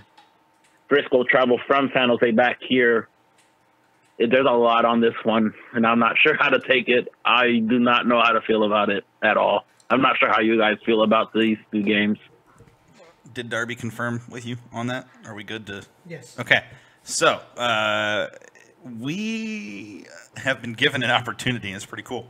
So Texian Army is going to be giving away, actually we're going to be giving away on behalf of Texian Army, a pair of tickets including bus passes to Frisco. Very cool, by the way. Ooh. Yeah. To somebody who's watching, and Blues, you're included in this, although I think you probably already have one. Nope, I've already paid for it, so I will find people to go with you. I will be cool. in spirit. Okay, so we will be giving away those tickets and bus passes. If you are in the chat right now and you would like 2 tickets and 2 passes to bus passes to ride with Texian Army up to Frisco for the Frisco match, type into the chat Duck Fallas, DUCK-FALLAS. That is how we know you are participating in this particular giveaway. Blues, we're going to go ahead and let you go so we can give away these tickets. My man, that was great. That was fantastic. Thank you for calling. We do appreciate it. We definitely appreciate your takes. We appreciate your perspective and point of view. I thought you made a lot of really good points about the Frisco match. So we hope you will call back in again sometime very soon. But again, thank you very much. And sir, before you go, I hope to call back when we take the game out from them to win at their home. That would be the plan. For sure. But also, since you're our first caller tonight, actual caller, congratulations. You have won the $30 Soccer for All gift card, courtesy of Keeper Notes. So I am sure you will put that to good use. I know you well enough to know that will be put to good use. Yep. And so congratulations on that. I need to get some info from you, but I'll hit you up in Discord chat for that. Congrats, man, and have a good evening. And you as well. Thanks, sir. Beat Dallas, guys. Yes, beat Dallas. I like them apples. He didn't see that coming at all. It was great. Okay, so we've got that pair of tickets and bus passes. How many? You got a few names? Has anybody said it yet? Cisco and Callow. Callow. All right. Okay, we'll give it a couple minutes. We're gonna go to break for 3 minutes. Shall we'll come we back. tweet it out? Yeah, tweet it out. We're gonna go to break for 3 minutes. We'll tweet it out. Actually, let's tweet it out, and we'll give those away. Guys, we're gonna wait. We're gonna give those away then at 8:45, shortly before the show's over, right before we go to news and notes. When we come back, we're gonna do RGV Express. But first, we're gonna talk Dash very, very quickly. Yes. Then we'll go to RGV Express, and then we'll close out the show. All right, we will be right back. We'll be back, guys. Thank you.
That transition could have used a little work there. That's okay. It is 8:30. I can only do so much with a mouse and no touchscreen. That's fair. As a reminder, we could use sponsors who would like to pay for a Elgato Stream Deck LCD screen for us. That'd be great. Okay, but seriously though, no, and I am totally serious about sponsors, by the way. So if you're watching and you happen to be part of a business that would like to sponsor us, we are taking sponsorships. So we said when we came back, we're going to talk Houston Dash before we talked RGV Express. So just a quick shout out. So sadly, Houston Dash have no chance to make the playoffs. It is 0% chance. They just can't. Even if they win, it doesn't matter. They will be tied on points with Chicago Red Stars, even if Chicago loses, which means Chicago will make it because they hold the head-to-head tiebreaker. So their Dash's season is over. However, they went into Washington. No, that was at home, wasn't it? It was at home. Home match. Against Sky Blue. Here, right, against Sky Blue. I said Washington, against Sky Blue. And look, okay, teams have taken it to Sky Blue this season. There were a lot of score lines on Saturday that read 6 goals to something. In NWSL and USL and MLS. And there was one too in some other league as well. It wasn't just there was one other one. I don't remember what it was. It might have been Liga MX. Was it La Liga? No, it wasn't Liga No. MX. I think it was La Liga. La Liga. That's what it was. So anyway, so the Dash won 6-1. I would list out all of the players that scored goals. I know Daly did. I know that. I got you, fam. Daly. It was Linda Bathalo. Yeah, Veronica Latsko. Sofia Huerta. Catalana. Daly. Rachel Daly. Haley Hansen. Haley Hansen was the other one. Yes, Huerta as well. Fantastic effort by the Dash. I want to also call out Bayou City Brigade for being amazing season in, season out. They are the supporters group for the Dash. If you don't know who they are, follow them on Twitter at Bayou City Republic or Bayou City Brigade. So I keep saying Republic. Bayou City Brigade. They just have some incredible members. If you're a Dash fan and you want to get involved, reach out to them. I'm sure they would love to have people help out. They're incredible. They create a great atmosphere for the girls, and the girls love it. I can tell you this from talking to some of them. The thing I want to point out, though, is the Dash have had a really good run of form to close out the season. Question for you, Edson. Yes. Do you think the Dash have finally found the magical mix of players, tactics, coach, etc., for next season at least? Are they good enough for next season to make playoffs? I think they may be missing one or two little pieces in this roster. Such as? You're putting me in a if you're going to say it, you got to be... I would say in the defense. Defense? Okay. So I think that's been the outside biggest... back or center back? Oof, I'm going to... I think center what back, I've seen okay. is center back. Janine Van Vyk. I'm assuming that's who you're referring to specifically. No, I'm not. So you're not going to call either of them out? You're just going to say they need to upgrade at center back. I maybe not like necessarily like get rid of them, but maybe like upgrade. Yeah, just improve at that position. I follow. Add some depth to it because I feel like the offense is kind of maybe have gotten into a groove. Yeah. As the season ended. So you finally have what you feel is you finally have the offensive pieces to be able to afford to look at the defense and improve there. Yes. There we go.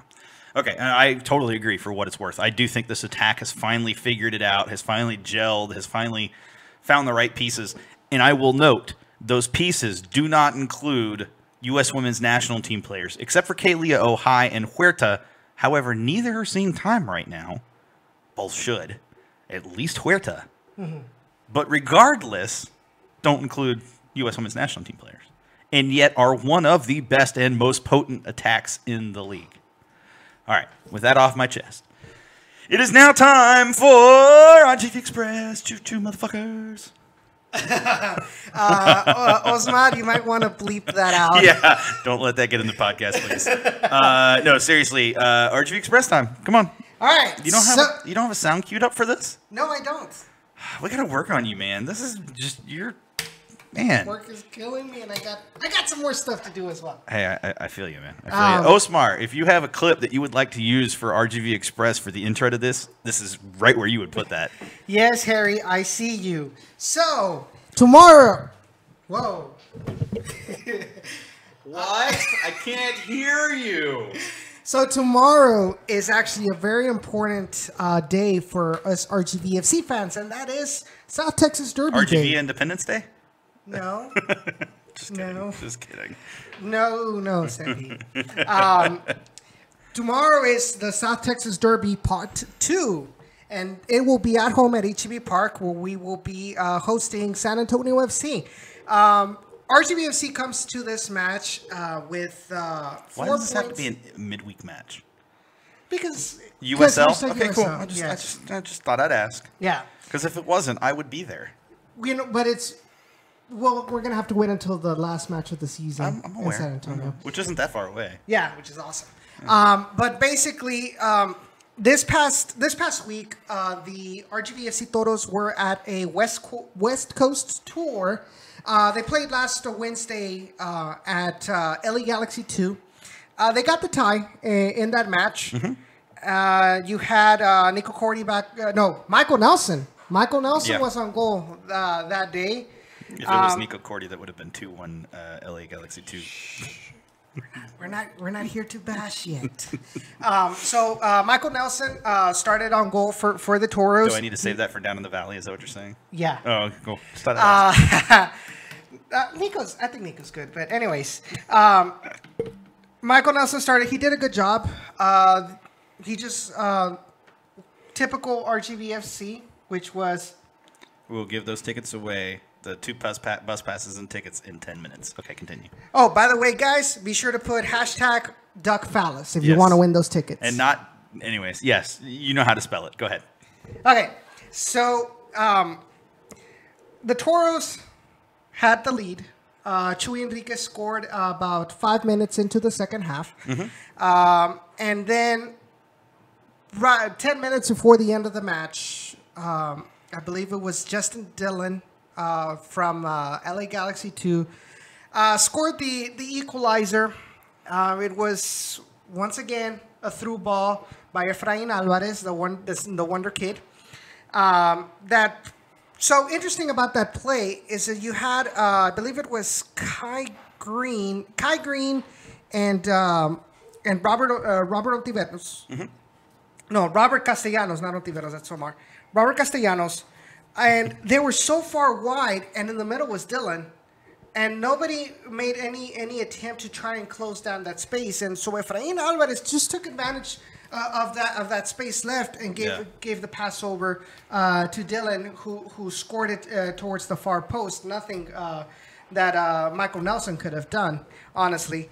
But I did like Chuy Enriquez's goal. With that goal, he ties Albert at least, Aldo Quintanilla as the top scorer this season, for the Toros with 4 goals. And then on Saturday they played in Orange County. They played in Irvine, California, where they defeated the second place team in the Western Conference, Orange County SC, and they defeated them 2-0. And we had some familiar faces that played for the Toros. Oh man, one in particular that Dynamo fans would be interested about. Tyler Derrick. Derrick. He was a wall back there. And what did I say in the 53rd minute based on what I had seen? You said they're not going to score on him. I'm like, no, because the Toros that just have that tendency of falling apart, especially in the back line. And you're like, no, Tyler Derrick is in his game. When he's in his game, nobody scores on Tyler Derrick when he's playing Tyler Derrick soccer. And he was just, you could tell by the saves he was making that at the point that he made that full stretch free kick save, there was no question this match was over. Yeah, but that was later. That was later. But my point was, it was everything leading up to that allowed me to see and know that there was not a chance that OCSC was going to come back. And they had chances, but every time they had a chance and it was on frame, Tyler Derrick was there. And one of the things that Tyler Derrick does very well that RGV keepers would do well to learn is how to come out during free kicks and during set pieces. And how to claim the ball and make sure you are the one that gets the ball. Yeah, I think that's one of the biggest issues I have with Nico Cordy and also Matt Sanchez is that particular issue. Yep. With corner kicks, they don't have enough command of their 6-yard box. Yep. And so we've seen many times where RGVFC has scored in free kicks where the header or the shot is taken from inside the box. Yep. And I think the keeper should have had a chance to get to it, either punch it away or grab it. Even if it means bumping into your own defender, but you need to have command of that box. Absolutely. And so interesting to note, Tyler Derrick, 7 key saves in this match. Absolutely. And some of them, I mean, that free kick save should have been up for save of the week if it wasn't. Yeah. So the first goal was scored by Matias Aldivar. So that was a drool-worthy goal is what that was. Yeah, definitely. So the play started with Jordan Jones losing the ball close to the corner flag. The ball lands back to Jorginho James, and he passes the ball even further back, closer to the midfield, to Matias Aldivar. Matias Aldivar completely jukes out Kashimoto. He made him look like he was standing in mud. Yeah, it was fantastic. It looked dirty. And so he just takes the ball, dribbles it towards the inside of the box, and takes a slight right angle to set himself up for the shot. Towards the far outside of the box. I mean, he was like top of the box, but it was outside the box, and just angled it, curved it. Keeper had no chance at it. I mean, it was the type of goal that gives a kid confidence and gives a team confidence. And I said it. Watch how the team plays after he scores that goal. The team played so much better. Those passes were crisper. They had more energy. They had more confidence. Passes were not just crisper, but players were running to balls and running onto balls. They had some passes in there that they were one-touch passes back and forth, and not just back and forth, but one-touch passes around defenders in the box. I mean, it was like RGV said, oh, right, we can play against a team like this, and we are good enough to beat a team like this. It was like light switch flipped. Yes, definitely. I mean, you saw you mentioned it. Everything was much crisper, and the defense was much cleaner. Yes, that was clean defense for that last. I know. In the beginning of the match, you made the comment like, "Why is it so slow?" That the game was so slow. Early on, and it wasn't just RGV; it was OCSC too. But there was a significant lag in the passes. They were not solid enough. There were not. Runs were not hard enough. It was like they were trying to pace themselves. And we couldn't blame the TV for that. No, we fixed that. Yeah. I figured out how to fix that, and in stoppage time of the first half, there's David Cabrera, who the older of Wilmer's sons. Yeah. He gets fouled outside the box by Kashimoto. Yeah, right? And Carlos Small walked up to that. He took that, like, he literally grabbed the ball, turned to him. I'm taking it. Yeah. It was that kind of, like, moment. He had that confidence in him that he knew this is mine. It. Yeah.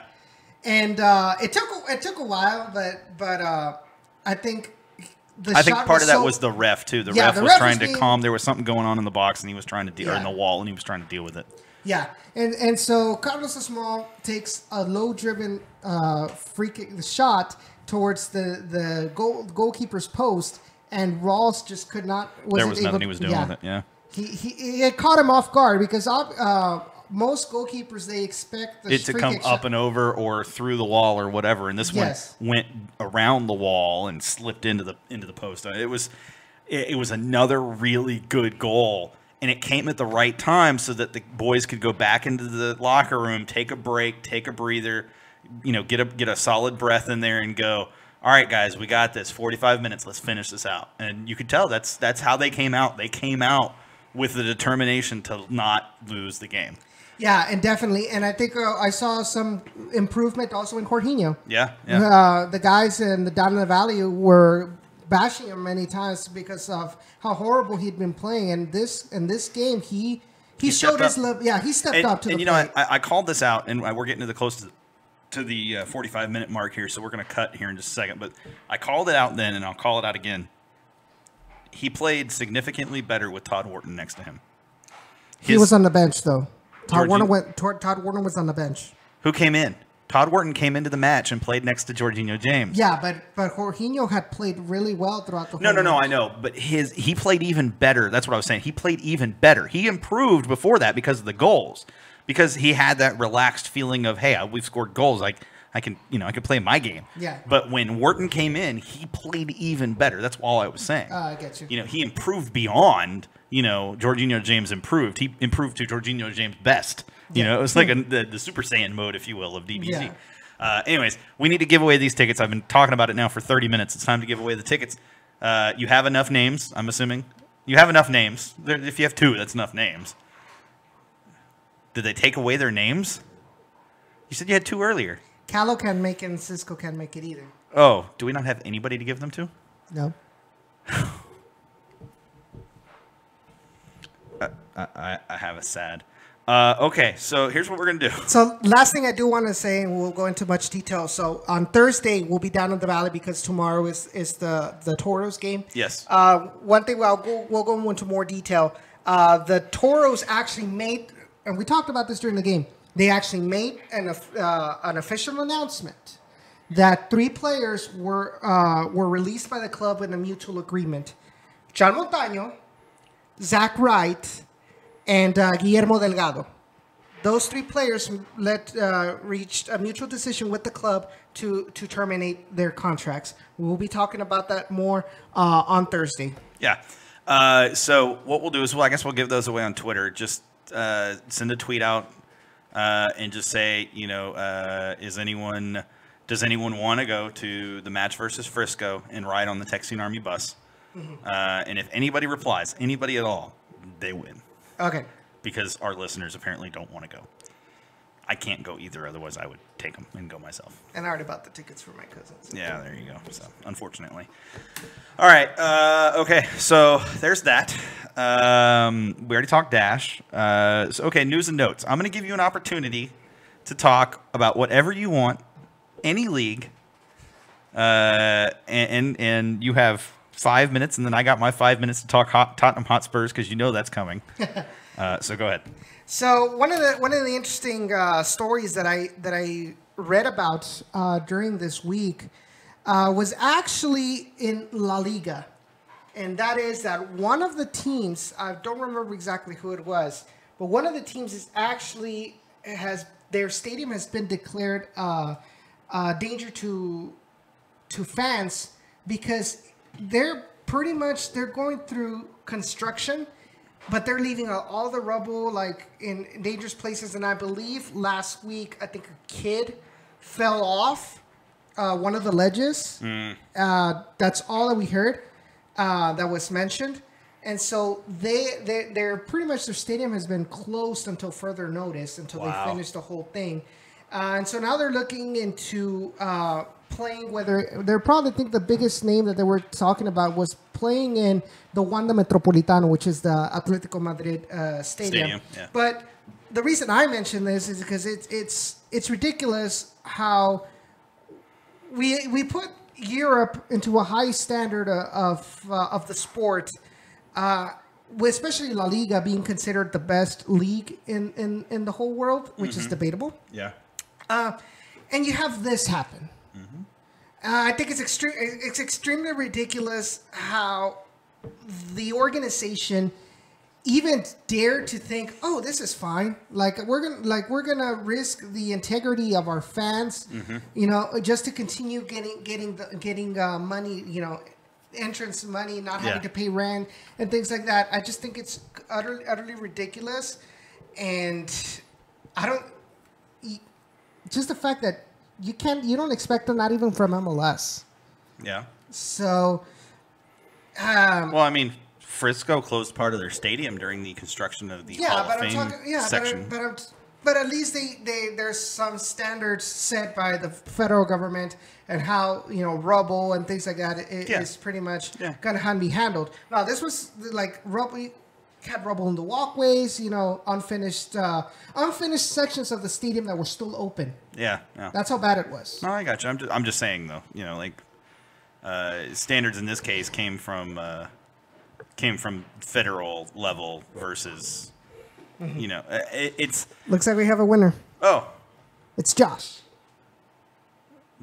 The one we know? Yes. Duplantis? Yes. Oh, congrats, Adios boy. And by the way, yes. Josh, do me a favor and send a DM to Edson with your email address so I have it. So I can give it to. Oh, by the way, Jared Fuller, he does have a question. Right now, the Toros do not have an online store. The only way you can purchase the jersey. To your knowledge, are they working on that? Okay, that's all. Hey, that's a valid answer. I will bring that up with Ronnie and the marketing director next time I go over there on the 8th. What you can do, Jared, contact me via Twitter, and I'll try and get you a shirt and send it over to you. Because I will be going down to the Valley on September 8th. There's a $1 tip tax. You need to tip. Convenience fee. I'm just kidding. You have to tip the channel. I'm just kidding. Please don't. We're not that way. Tottenham Hotspurs. So I did not expect to see them come out against Man United like they did. That was First of all, it was incredible to watch as a Hotspur fan. I'm not used to that level of Toronto. Regardless, it was still Toronto. But it felt like that match where it was like everything was just going right. And you know, as a Tottenham fan, that's not a normal feeling for most of the season, especially against top-tier clubs. It's just really not. So that was good to see, especially with Champions League on the horizon. I'm very interested to see how they perform in Champions League. You can see players are rested. It's exciting. It's wonderful. And, you know, come on, you Spurs. I'm beaming with pride right now because it was incredible.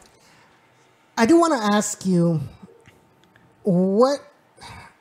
as a soccer fan, yes, independently of whether you're a Tottenham Hotspur and you love seeing Manchester United be this big of a trash fire, what is your opinion on Mourinho's press conference?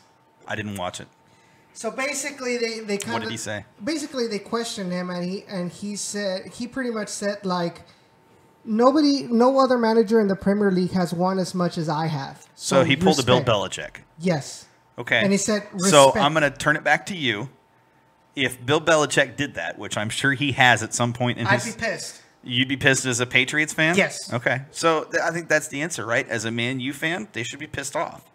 As a Tottenham Hotspur fan, it puts a smile on my face because they're a crapshoot at times. Now, they're still a fantastic team. They've still got the pieces to be a great team this season.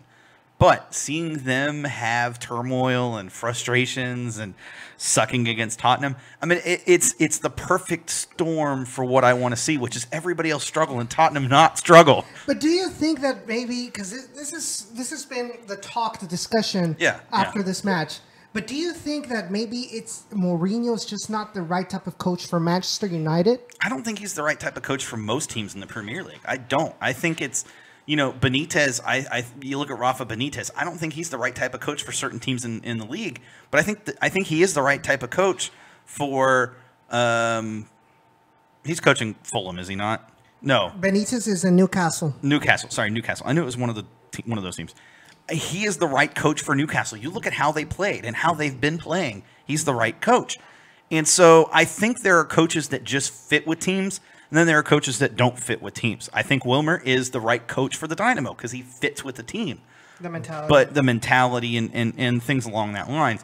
But, you look at Mike Petke, right coach for RSL. Same type of thing. I think Mike Petke for RSL is the same type of thing as Rafa Benitez for Newcastle. Same type of dynamic there, right? And so when you ask me, do I think, Moutinho is maybe just not the right, or Mourinho is not the right coach for United? No, he's not. But he is the right coach for other teams, just not United. They have a different mentality. But, And I think he and the board have hit that point, and I think they've always been at that point where they've been at odds. Players he's wanted, he's not gotten, and players they've wanted to give him, they've given him, are good enough, but I don't think he knows how to use them properly. Do you think, though, that maybe this falls all on Mourinho, that I think he's just riding on the coattails on his beginning success? Because I think that's an easy out. I think that's an easy out. And the reason I say that, the reason I say that is because it's easy to say a coach is riding on his past successes, but when he gets it right, nobody says he got it right because of his past successes. Everybody just says he got it right. So I don't know if it's fair to judge a guy based on, he's just not doing it right now. It has nothing to do with his past. Or do you think this is more along the lines of his personality, pretty much?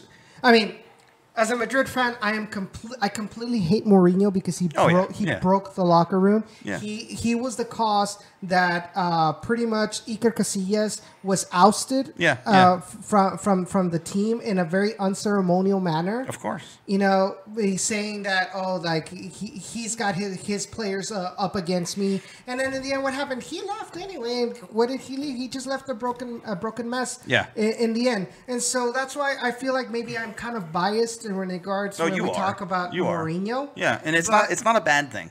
I don't think you're wrong. Let me put it that way. I don't think you're wrong, but I don't think that's the struggle right now, right? I think the struggle right now for United is not about Mourinho. I think the struggle for United is the fact that you have a coach and you have a board that are not on the same page, and they're moving in two different directions. They're not going to keep Mourinho around that much longer because of that. You can't afford to continue to have a coach that wants something different and a board that wants something different. So it's kind of like running a three-legged race, and you're like each of the guys. Exactly. Like, they're trying to go in two different directions, and they're sharing a leg. I mean, that doesn't work. Eventually, you're going to fall. And we see it. Now, on the flip side of that, when it's working, it's a fantastic thing to watch from their perspective because they're winning. And, and everybody says, well, forget the league titles. We're in Champions League or, whatever it may be. We're winning whatever. And that's important. But I think it's kind of like with the Dynamo. It's like those lesser championships or other championships, not lesser. Champions League is not lesser. It's just another championship. But those other championships, they're important and they hold weight. But at the end of the season, Man U is going to be judged on how they did in the league. If they finish below top 6 in the league, Mourinho's gone. And I have to feel like if the Dynamo were at the level in prestige that United is now, if Dynamo were there, if Wilmer didn't make the top 6, they'd be gone. He'd be gone. I don't think, and so I think that's what we got to take into account there.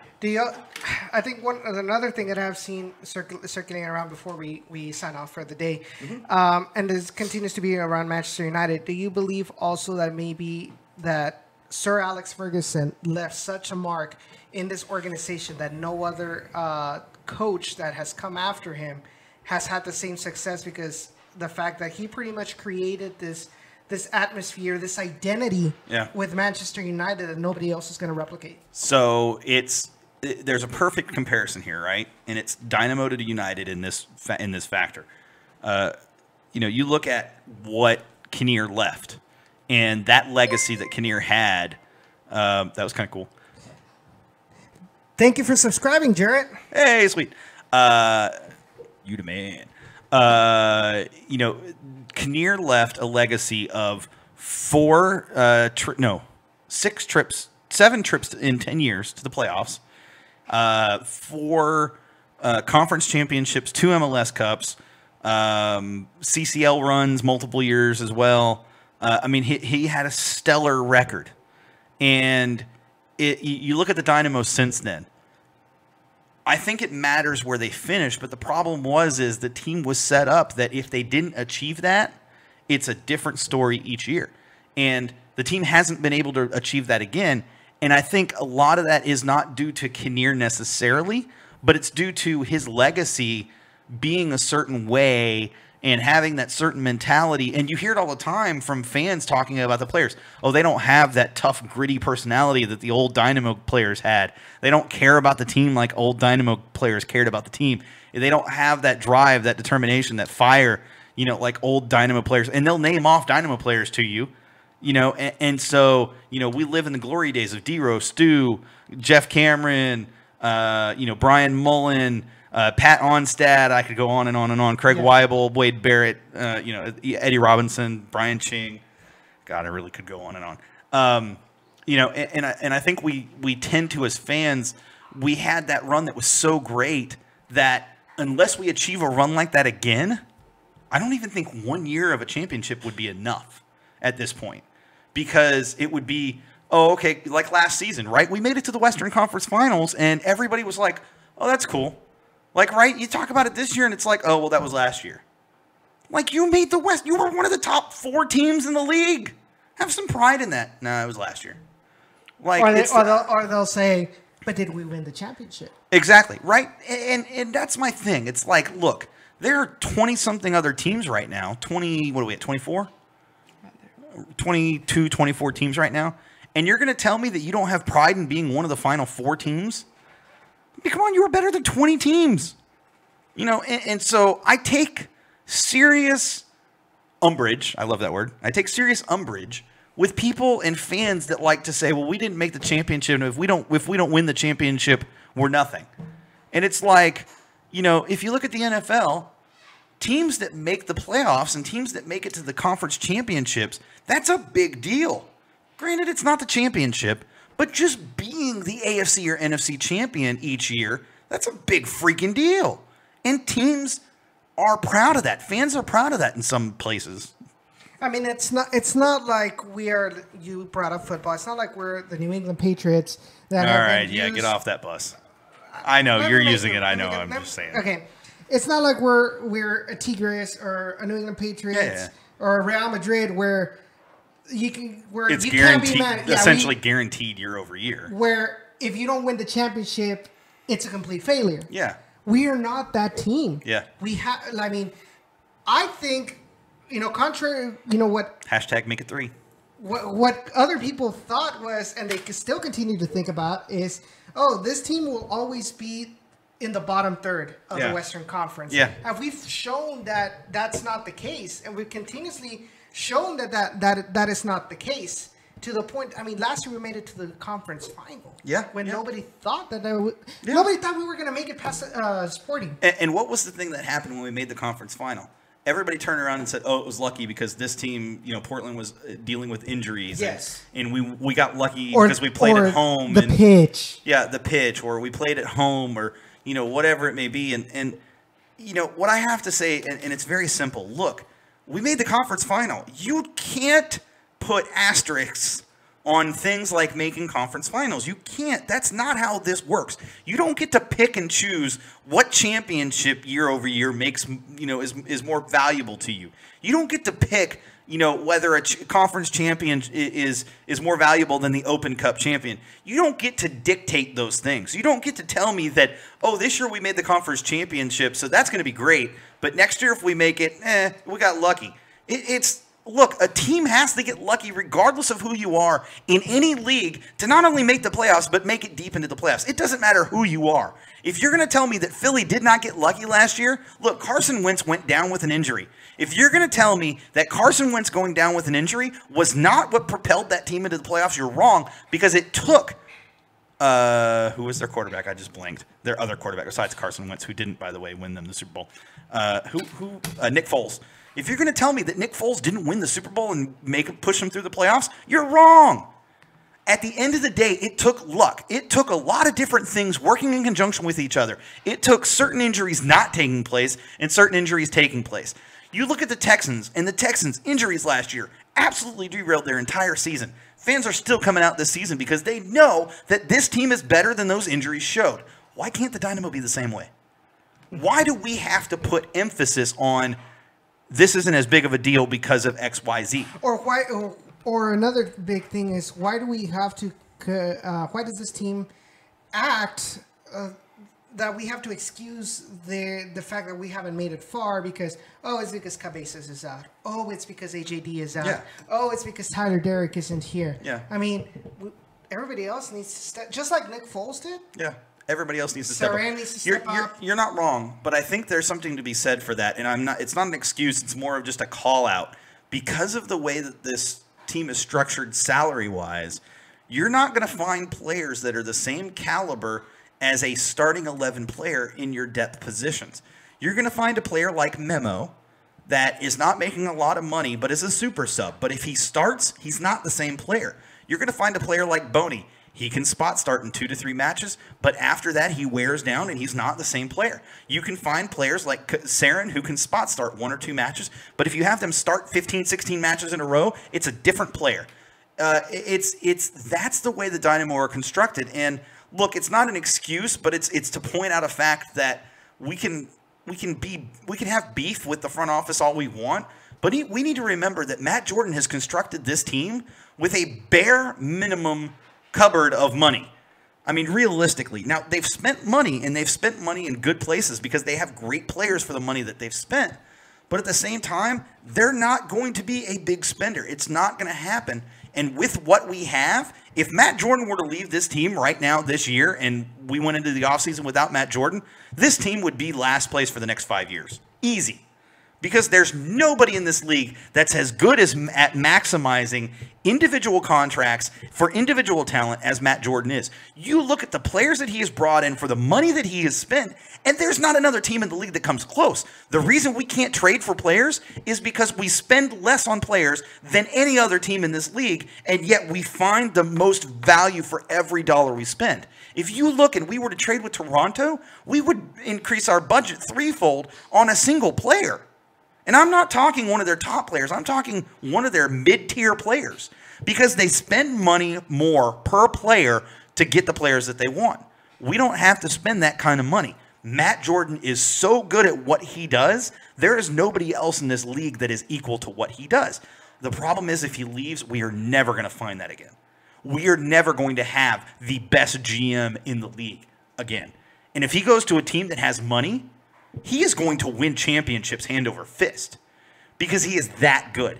Because he will find ways to maximize $5, $6, $7, $8, $9, $10, $13 million. He's not bringing in a Barco. He's bringing in 3 Barcos for $13 million. So at the end of the day, we as fans, and this is directed to certain fans in particular. Reddit. Not just Reddit, I've seen it on Twitter. Need to understand that what is on the other side if these two, if Wilmer leaves or if Matt Jordan leave in the offseason, or if they're pushed out by fans, God forbid, this team is doomed for at least 6 years.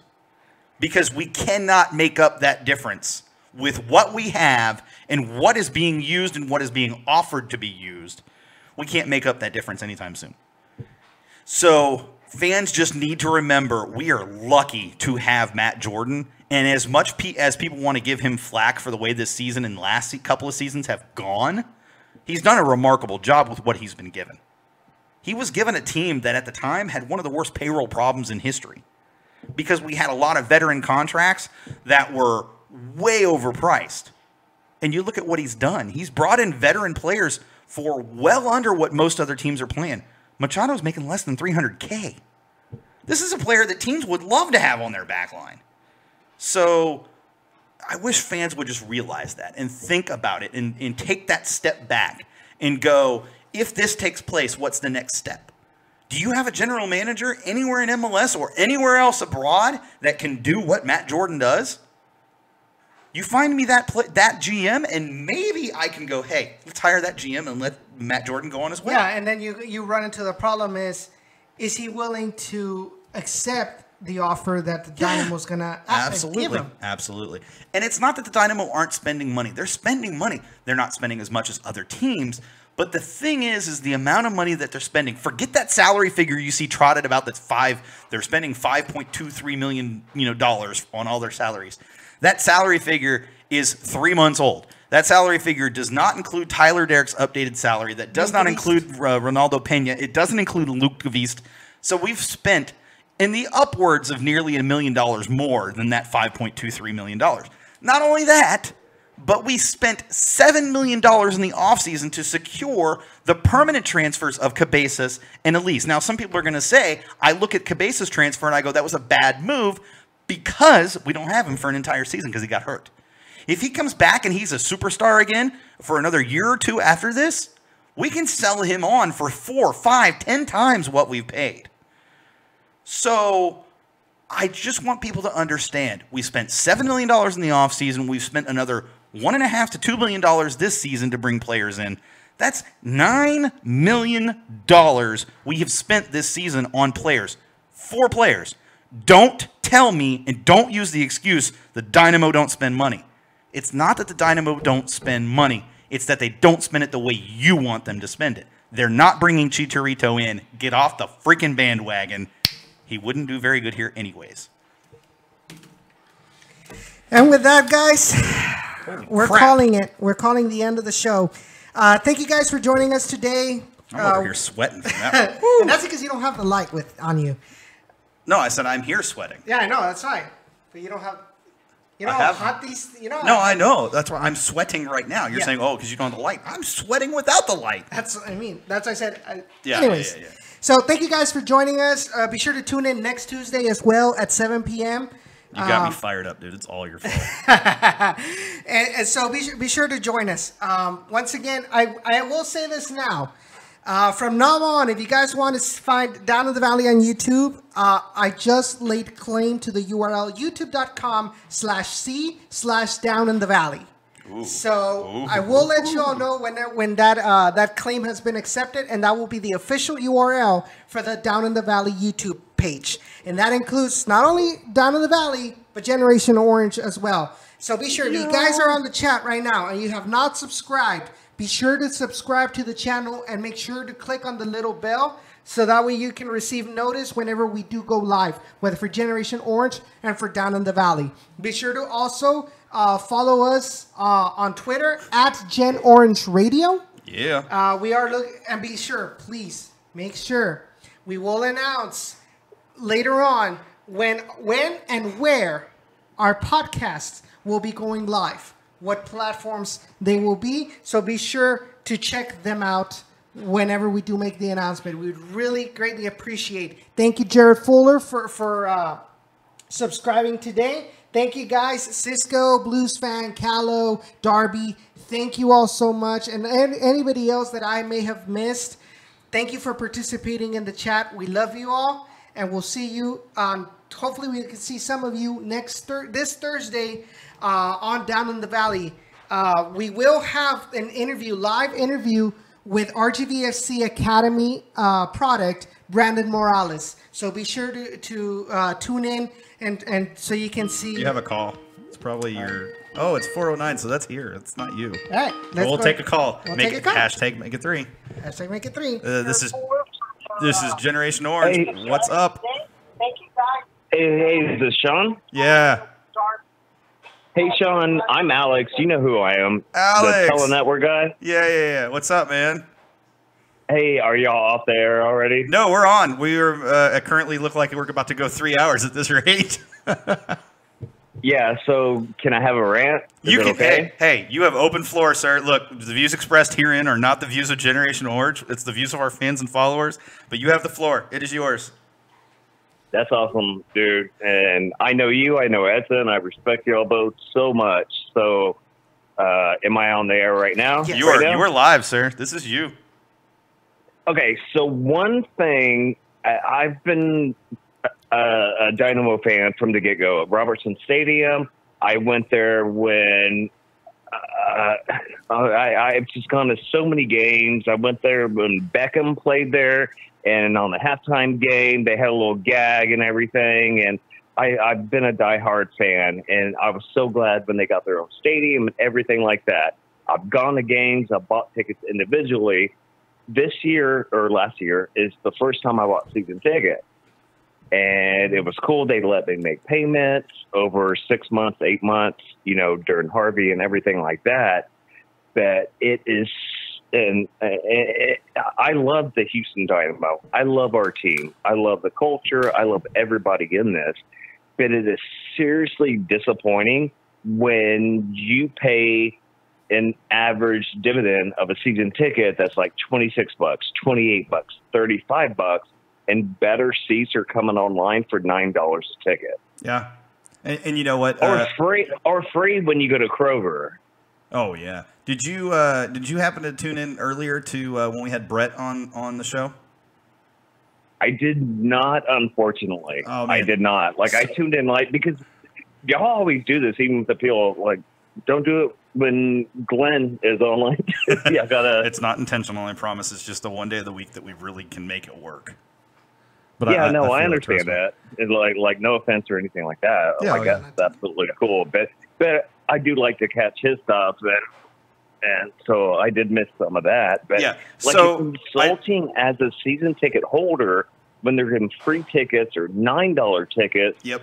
For things that you paid so much more. Yep. So, and the reason I brought the Brett interview up is because we actually talked about that, and he actually brought that up, that there is a diminishing perceived value for season ticket holders and for fans that pay, pay face value, if you will, for tickets, even single game tickets.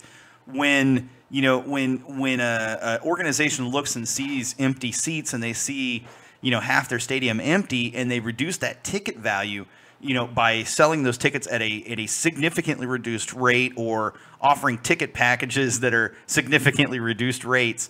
The problem is that reduces the perceived value for season ticket holders. Like you said, I mean, I paid $27 per ticket for our tickets this season. And I definitely understand the frustration. I'm in a different boat because I kind of get where the ticket reps are coming from. I did sales for a while, not ticket sales, but I did sales.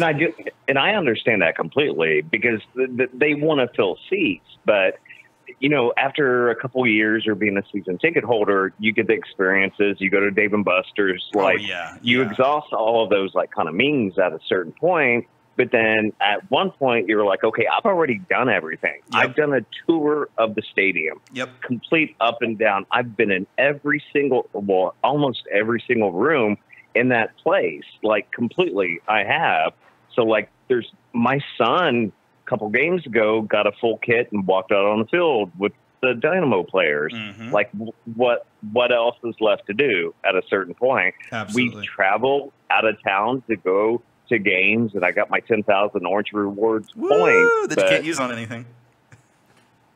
But at a certain point, it's it's just so frustrating because I know that there is a soccer culture in Houston more than these other cities, New York, and then we don't have that support, and it sucks. It honestly truly does. Yeah, and so one of the things that Brett talked about, and the reason I keep bringing the Brett interview up, it's not actually to hype the interview, it's because it was that good.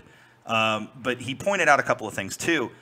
If you look at the best organizations in MLS in general, the best ones in terms of who other teams want to emulate, you're looking at your SKC. They're not. They're not the highest paid teams, that's for sure. No, you're looking at your SKC, your Seattle, your Portland. You're looking at those types of teams. But what those teams had coming into MLS is they had an existing established identity, whereas when the Dynamo came in, their identity was they were the San Jose Earthquakes. And but we still ruled and had record attendance at Robertson Stadium more than we've done at our own stadium. Correct. So, but what I'm trying to get at there, though, is that those teams had to have the luxury of having that connection. So the Dynamo have struggled to connect with the community that they're in. And, you kind of pointed it out. Houston has a diehard soccer culture, but where is it? When you go to Dynamo matches, that soccer culture is not there. So where is it? No, it's not. And that comes... Go ahead, Alex. My brother played soccer and made Texas regionals for Dobie High School as a goalkeeper, and we went to Austin several times, and we won championships. My daughters played soccer. My sons played soccer. My stepsons played soccer.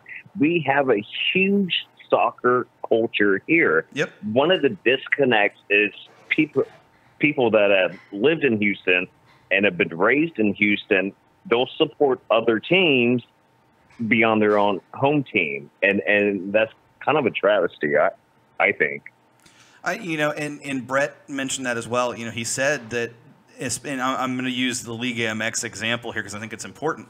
Your Liga MX fans have that diehard connection with their quote-unquote team, their Tigres, their Club America, their, Chivas Guadalajara. They have that diehard connection. Yeah, and it makes it hard for them to, in their eyes, they see it like, I'm taking love away from Tigres, America, and they're betraying. It's a betrayal for what they've grown up with, what they've grown to love, their tradition, to support an American soccer team. Yeah, which is funny though because they have Real Madrid. Go ahead. Let me butt in for 1 second. Yep. We don't have an American soccer team in the Dynamo. It's super diverse. How many natural-born U.S. citizens are on our team? No, you're absolutely right. But remember, when the Dynamo were established, the complete 180 of that was true. I can agree with that. So my point earlier, though, when I said that they've and look, it's a failure. They've failed to connect with the community at large. That Liga MX base right now in Houston, there's a way to connect with that base, and I think Brett hit the nail on the head. You have to come at it from Come out and support soccer. Come experience the live experience. Get hooked on that experience.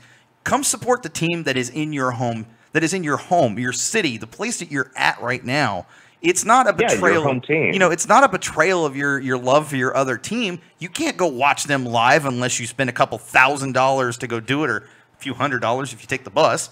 But, you can do that here on a weekly basis and go support a team here. It's not that you're taking away anything from there, because guess what? And you can support your country. We've sat by people with Honduran flags supporting Elise and Kyoto. Yeah. Absolutely. And we love it. We completely love it. Yep. But there has been a little bit of a loss.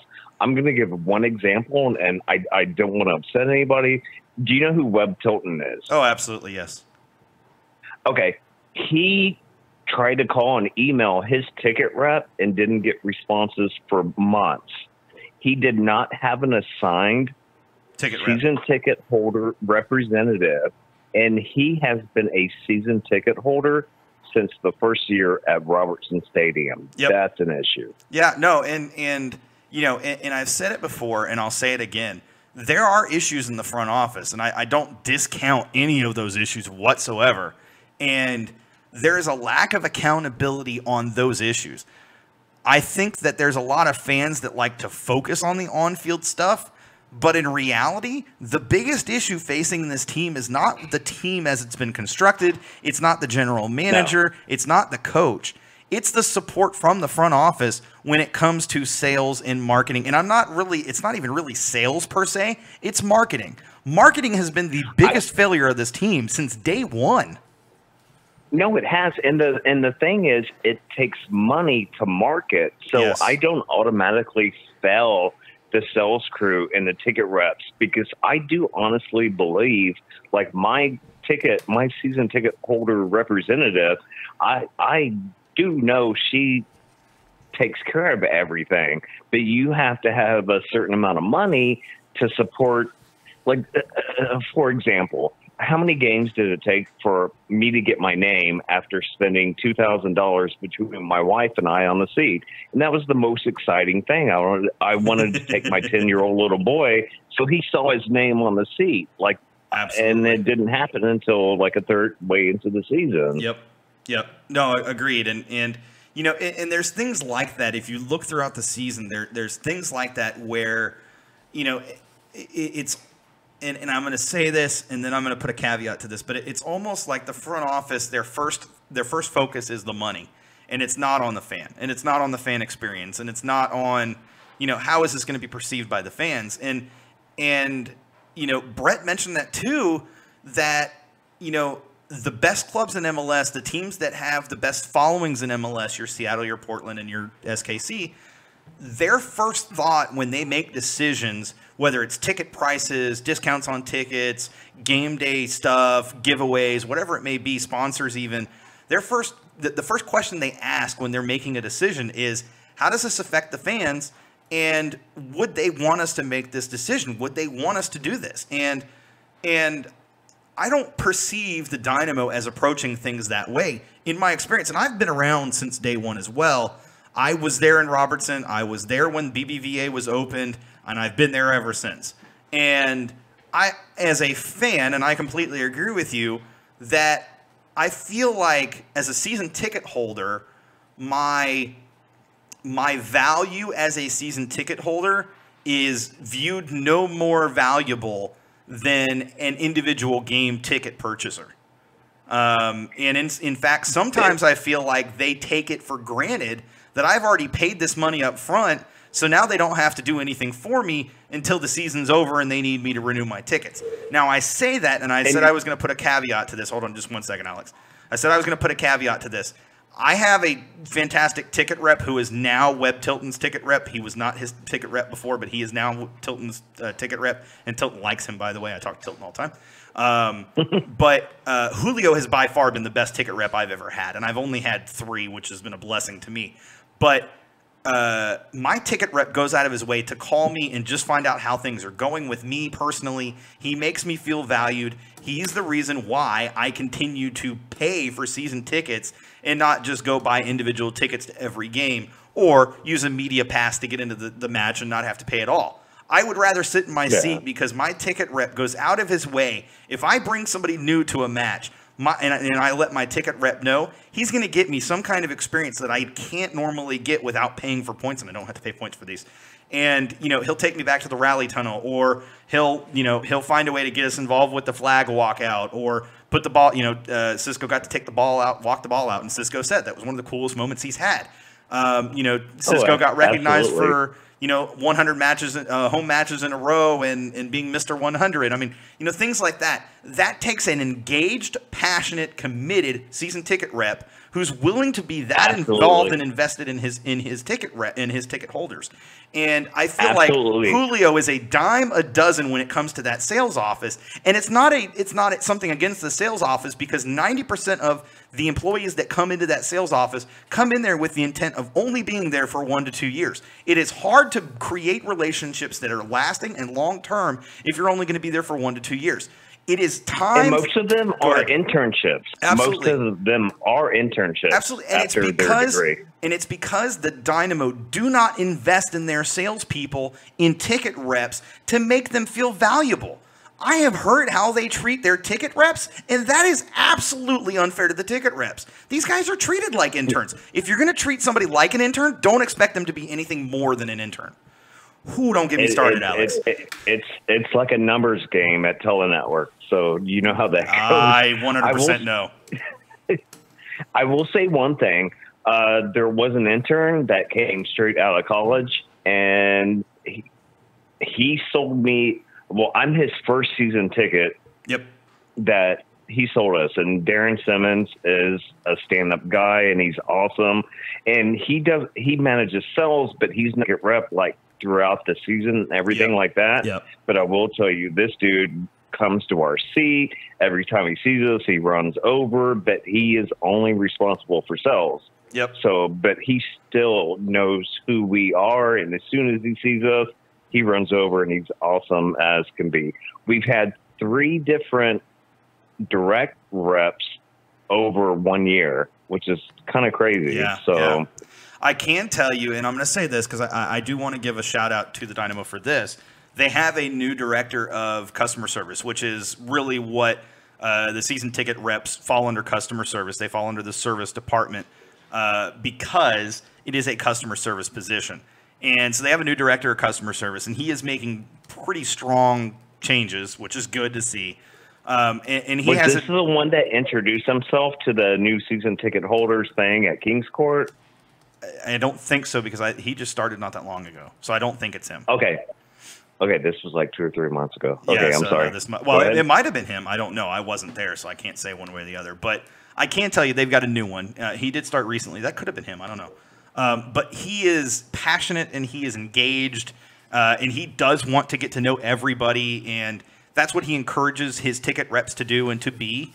And so I have high hopes. Now, with that being said, I need to see it in action long term. I need to see it more than a few months. And but I think you kind of hit the nail on the head too. It's a numbers game, and it should never be a numbers game when it comes to this type of thing, right?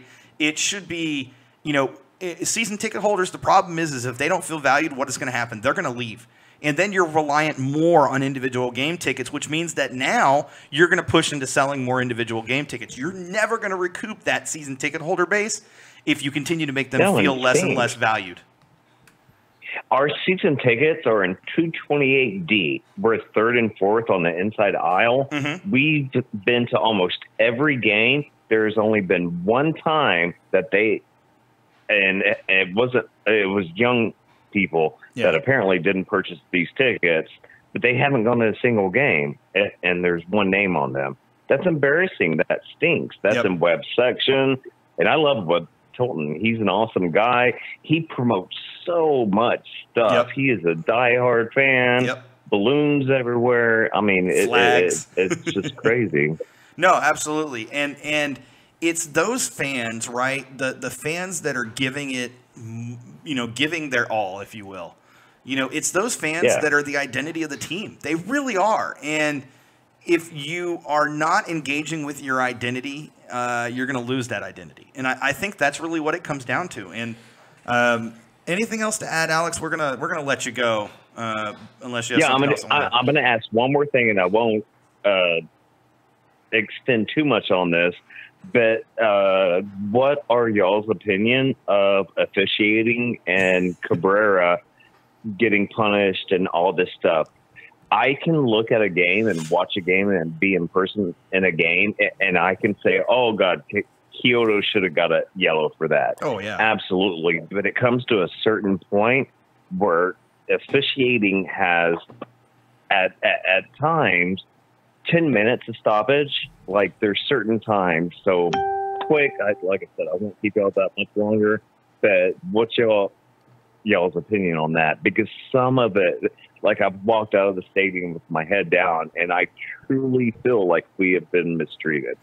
You know, there are times where I will absolutely condone that the referees have been the cause of a win or a loss. On the flip side of that, there have been times where I feel like as a result of those matches, the Dynamo have created this mentality of it's us versus everybody else. And they've tried to make it this us versus them thing. And the problem is... Elise has a temper. Kyoto has a little bit, but Elise definitely does have a temper. Kyoto used to be the hothead. He has matured tremendously this season, going from being the hothead now, to... But it's understandable when you get screwed that many times. Well, like, but here's the thing, right? Does that not fall on the coach to keep his players in check? If you see that a player's starting to get heated, don't leave him in the match. Pull him out of the match. I mean, I get that sometimes you have to leave a player in to kind of work themselves through it, but you also need to hold your players as accountable as you expect to be held accountable. And one of the key words for this season is going to be accountability. There is zero accountability within this organization at every level, in almost every department, in almost every way. And absolutely. And Elise was not in 2 games that we failed miserably. Thankfully, we have the cannon now, but I don't know if that's going to keep up. If we draw in Frisco, we should keep the cannon so long as playoffs don't shake out with us facing Frisco. Just so that's clear. Yeah. So what do you think the odds are on the Open Cup? Real quick, and then I'll let you go. I'm going to let Edson. Edson has something to say about referees, and then we'll talk Open Cup for just a second. One of the things that Wilmer Cabrera mentioned in this past match against Frisco, and that because I asked him in Spanish that time, was taking the referees out of the equation, how they've been performing.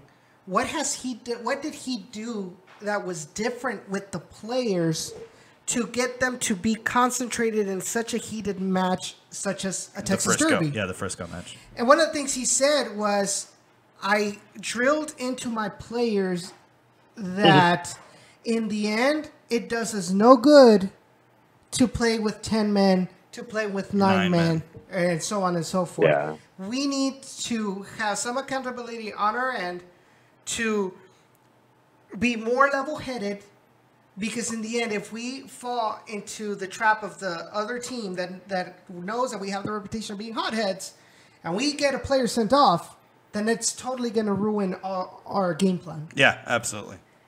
Interesting. Okay, go ahead, And Alex. I know, Elise is a younger player, and he has a temper, and I think he showed restraint the last game that we saw, because he is a little bit hot-headed, but I can feel the frustration. Anyone can feel that frustration when getting knocked down. When was it Zabran, Zlatan, whatever? Yeah, Zlatan. That cocky guy. Yeah, getting backhanded and nothing happening for that. Yep. And he's like the soccer guy. I swear I hate him. And nothing happens. It gets to a point where there's a certain point of frustration. And I can understand, you have to be professional, but, it is what it is. You know what I mean? Absolutely. And I the accountability thing is important to me, because you have to, as a soccer player, and I think it's true in any sport, what happened in the last game doesn't matter after the last game is over. It's time to move on to the next game. And I think the same needs to be true Officials are different week over week. Now, some of them are going to make bad decisions in a match. And look, the Dynamo have been beneficiaries of bad decisions as well, good and bad. Oh, Geiger's horrible. Well, we won't go there. But yeah, I mean, every MLS official is prone to make mistakes. It's just going to happen in a match. Part of that is because the tempo and speed of the game is so much better and faster now than it used to be that it's amplified. And then with VAR, I feel like now some of these refs sit here and they go, I can make this call, and if I'm wrong, VAR should overrule me. It's not going to be that big of a deal. And the problem with I think they get offended by that. I think in MLS in general, the referees are not happy about that because they're being second guessed. Maybe, but I don't think they have a choice. I think they need to get over it because it's a FIFA mandate, not a us mandate. Okay, so let's get to your second question, or your third question, your final question. What's your? How are you feeling about the Philly U.S. Open Cup final, Edson? Edson. Yeah, once Edson's done, Alex, I'll let you give your take, and then I'm going to give my take, and then we'll close it. I think it's gonna be a very, very difficult match. It's all gonna come down to what the momentum is gonna be for the team.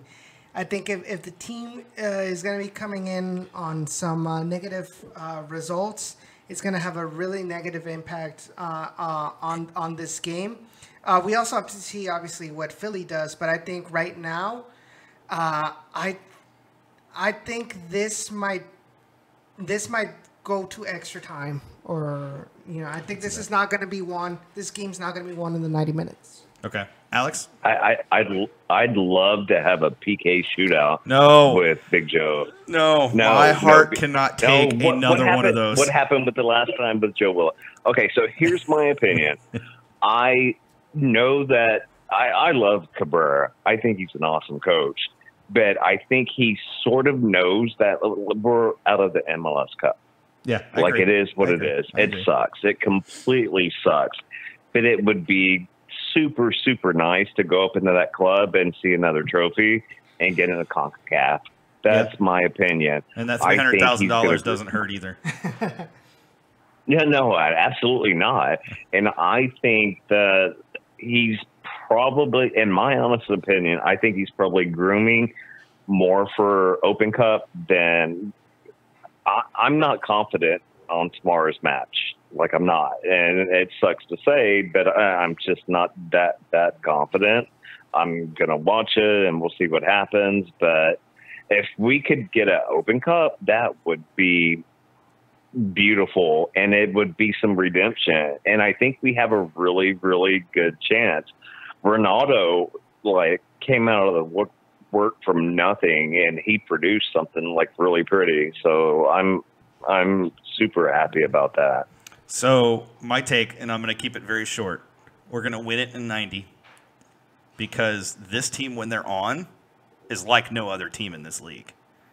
Philly's not going to be able to keep up with them, and it's their first year in the Open Cup. That's crazy. Yeah, it's our first time ever being in the final. And it's it's a final at home, so they're going to have the fan support at home regardless. And it's going to be loud, and it's going to be strong. And I know these players, and I know that they're going to get – I mean, you look at how they played that last match against LAFC. Everything was in that match. They're going to fight. I'm second row bottom bowl, and I'm going to be loud as can be. What section? 128. All right, we're B, 2 sections away from aisle 3 sections away. So I'm in 102, row A, right on the aisle, I believe, from what I've been told. We have 3 tickets. But what I was going to say is I get the sense from almost from my own perspective, but just talking to people and things like that, I get the sense that the Dynamo are going to come out with everything they've got. It's going to be guns blazing from the very first whistle. I think we Absolutely. I have goosebumps literally right now, even thinking about that. My wife's right here. She can.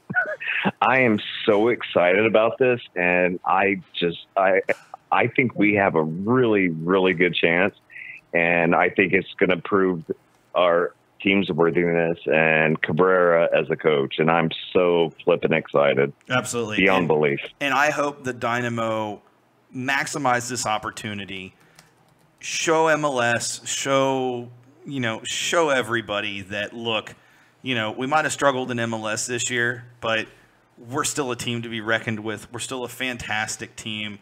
We can still make waves. And I have a feeling going into this match that this is going to be the match that is going to be a defining match for the Dynamo season. And look, taking nothing away from Philly, they've been fantastic this year in Open Cup. They've had a few good matches in MLS play.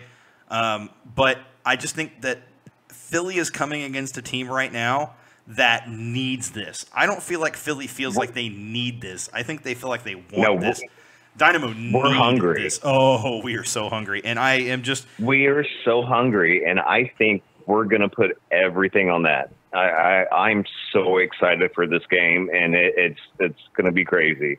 It's going to be absolutely crazy. Even though it's a weeknight, the seat tickets pricing on flash seats, like they're blowing them up. I think we're going to have a good crowd, and I honestly can't wait. I think we're going to throw everything at them. And I'm just stoked. Absolutely. I don't know about you, Alex, but I intentionally told my boss I'm not coming in the Thursday following. That's not a joke. Hey, I'm going to let y'all go. I know I took lots of y'all's time. Thank you, Sean. Thank you, Edson. For sure. Anytime, Alex. Hey, anytime at all, Alex. You feel free to call in any Tuesday night. All right. Sorry it took so much time. Nice talking to you guys, and I can't wait for the next game. All right, buds? For sure. Have a good one, Alex. Thanks again.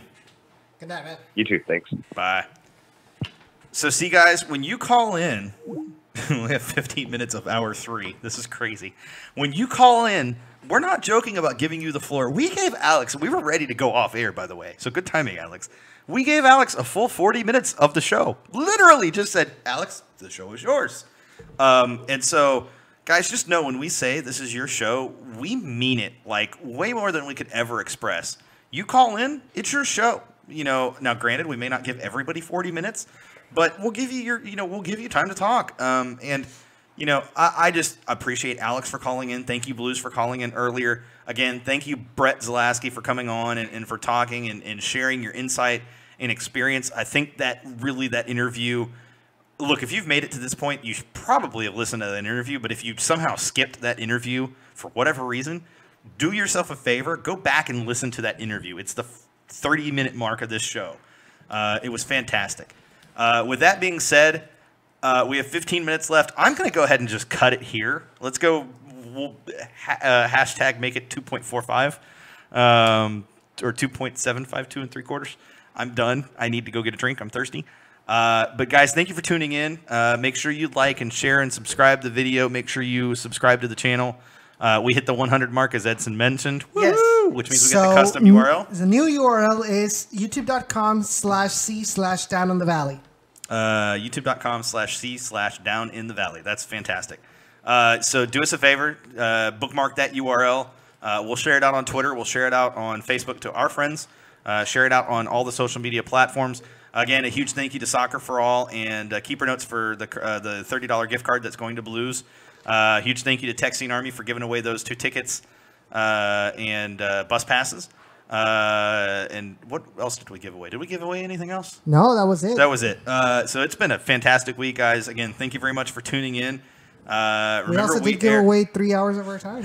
2 hours, 45 minutes. Remember, we air every Tuesday night at 7 p.m. Central on youtube.com/c/down in the valley. Oh, I love that. That's fantastic. You can also find us on Twitter at Gen Orange Radio. You can find Down in the Valley airs every Wednesday at 7 p.m. Central. Thursday this week. So it's either Wednesday or Thursday. But if you subscribe to youtube.com/c/down in the valley, you will get alerts and notifications when Down in the Valley goes live. So you know whether it's Thursday or Wednesday. Wednesday or Thursday. And they air at 7 p.m. Central as well. Follow us on our social media at Down in the RGV. And that is for Facebook, Twitter, and Instagram as well. Be also to subscribe to Down in the Valley Gaming, and be sure to check out our website, downintheRGV.com. I will be more. I have started writing more articles for when it comes to the toros. So be sure to check those out. saw that. And be sure to leave comments, share it with your friends. Any little thing helps. Is it Ray or Cesar that's writing? I'm writing for Down in the Valley and for Somos and for Mente Futbolera in Spanish. Yeah. Ray is writing for BGN Written. Okay. And Jacob is writing for Last Word on Soccer. Gotcha. Look at you guys growing all up. I'm proud of y'all. With that being said, guys, again, make sure you follow them. Tune in to Keeper Notes at Keeper Notes or at Mixed 2X's Zone for WOSO Podcast. And also, huge shout out again to Brett Zalaski for coming on at B Zalaski. And you can find his The Empowered Salesperson at empoweredsalesperson.com. Yes. Empoweredsalesperson.com. All right, guys, seriously, we're done. Good night. Forever Orange, Somos Toros, -TF on. And at some point, he's going to click the button so I can stop. Eventually. But later, guys. Seriously. Good night, guys.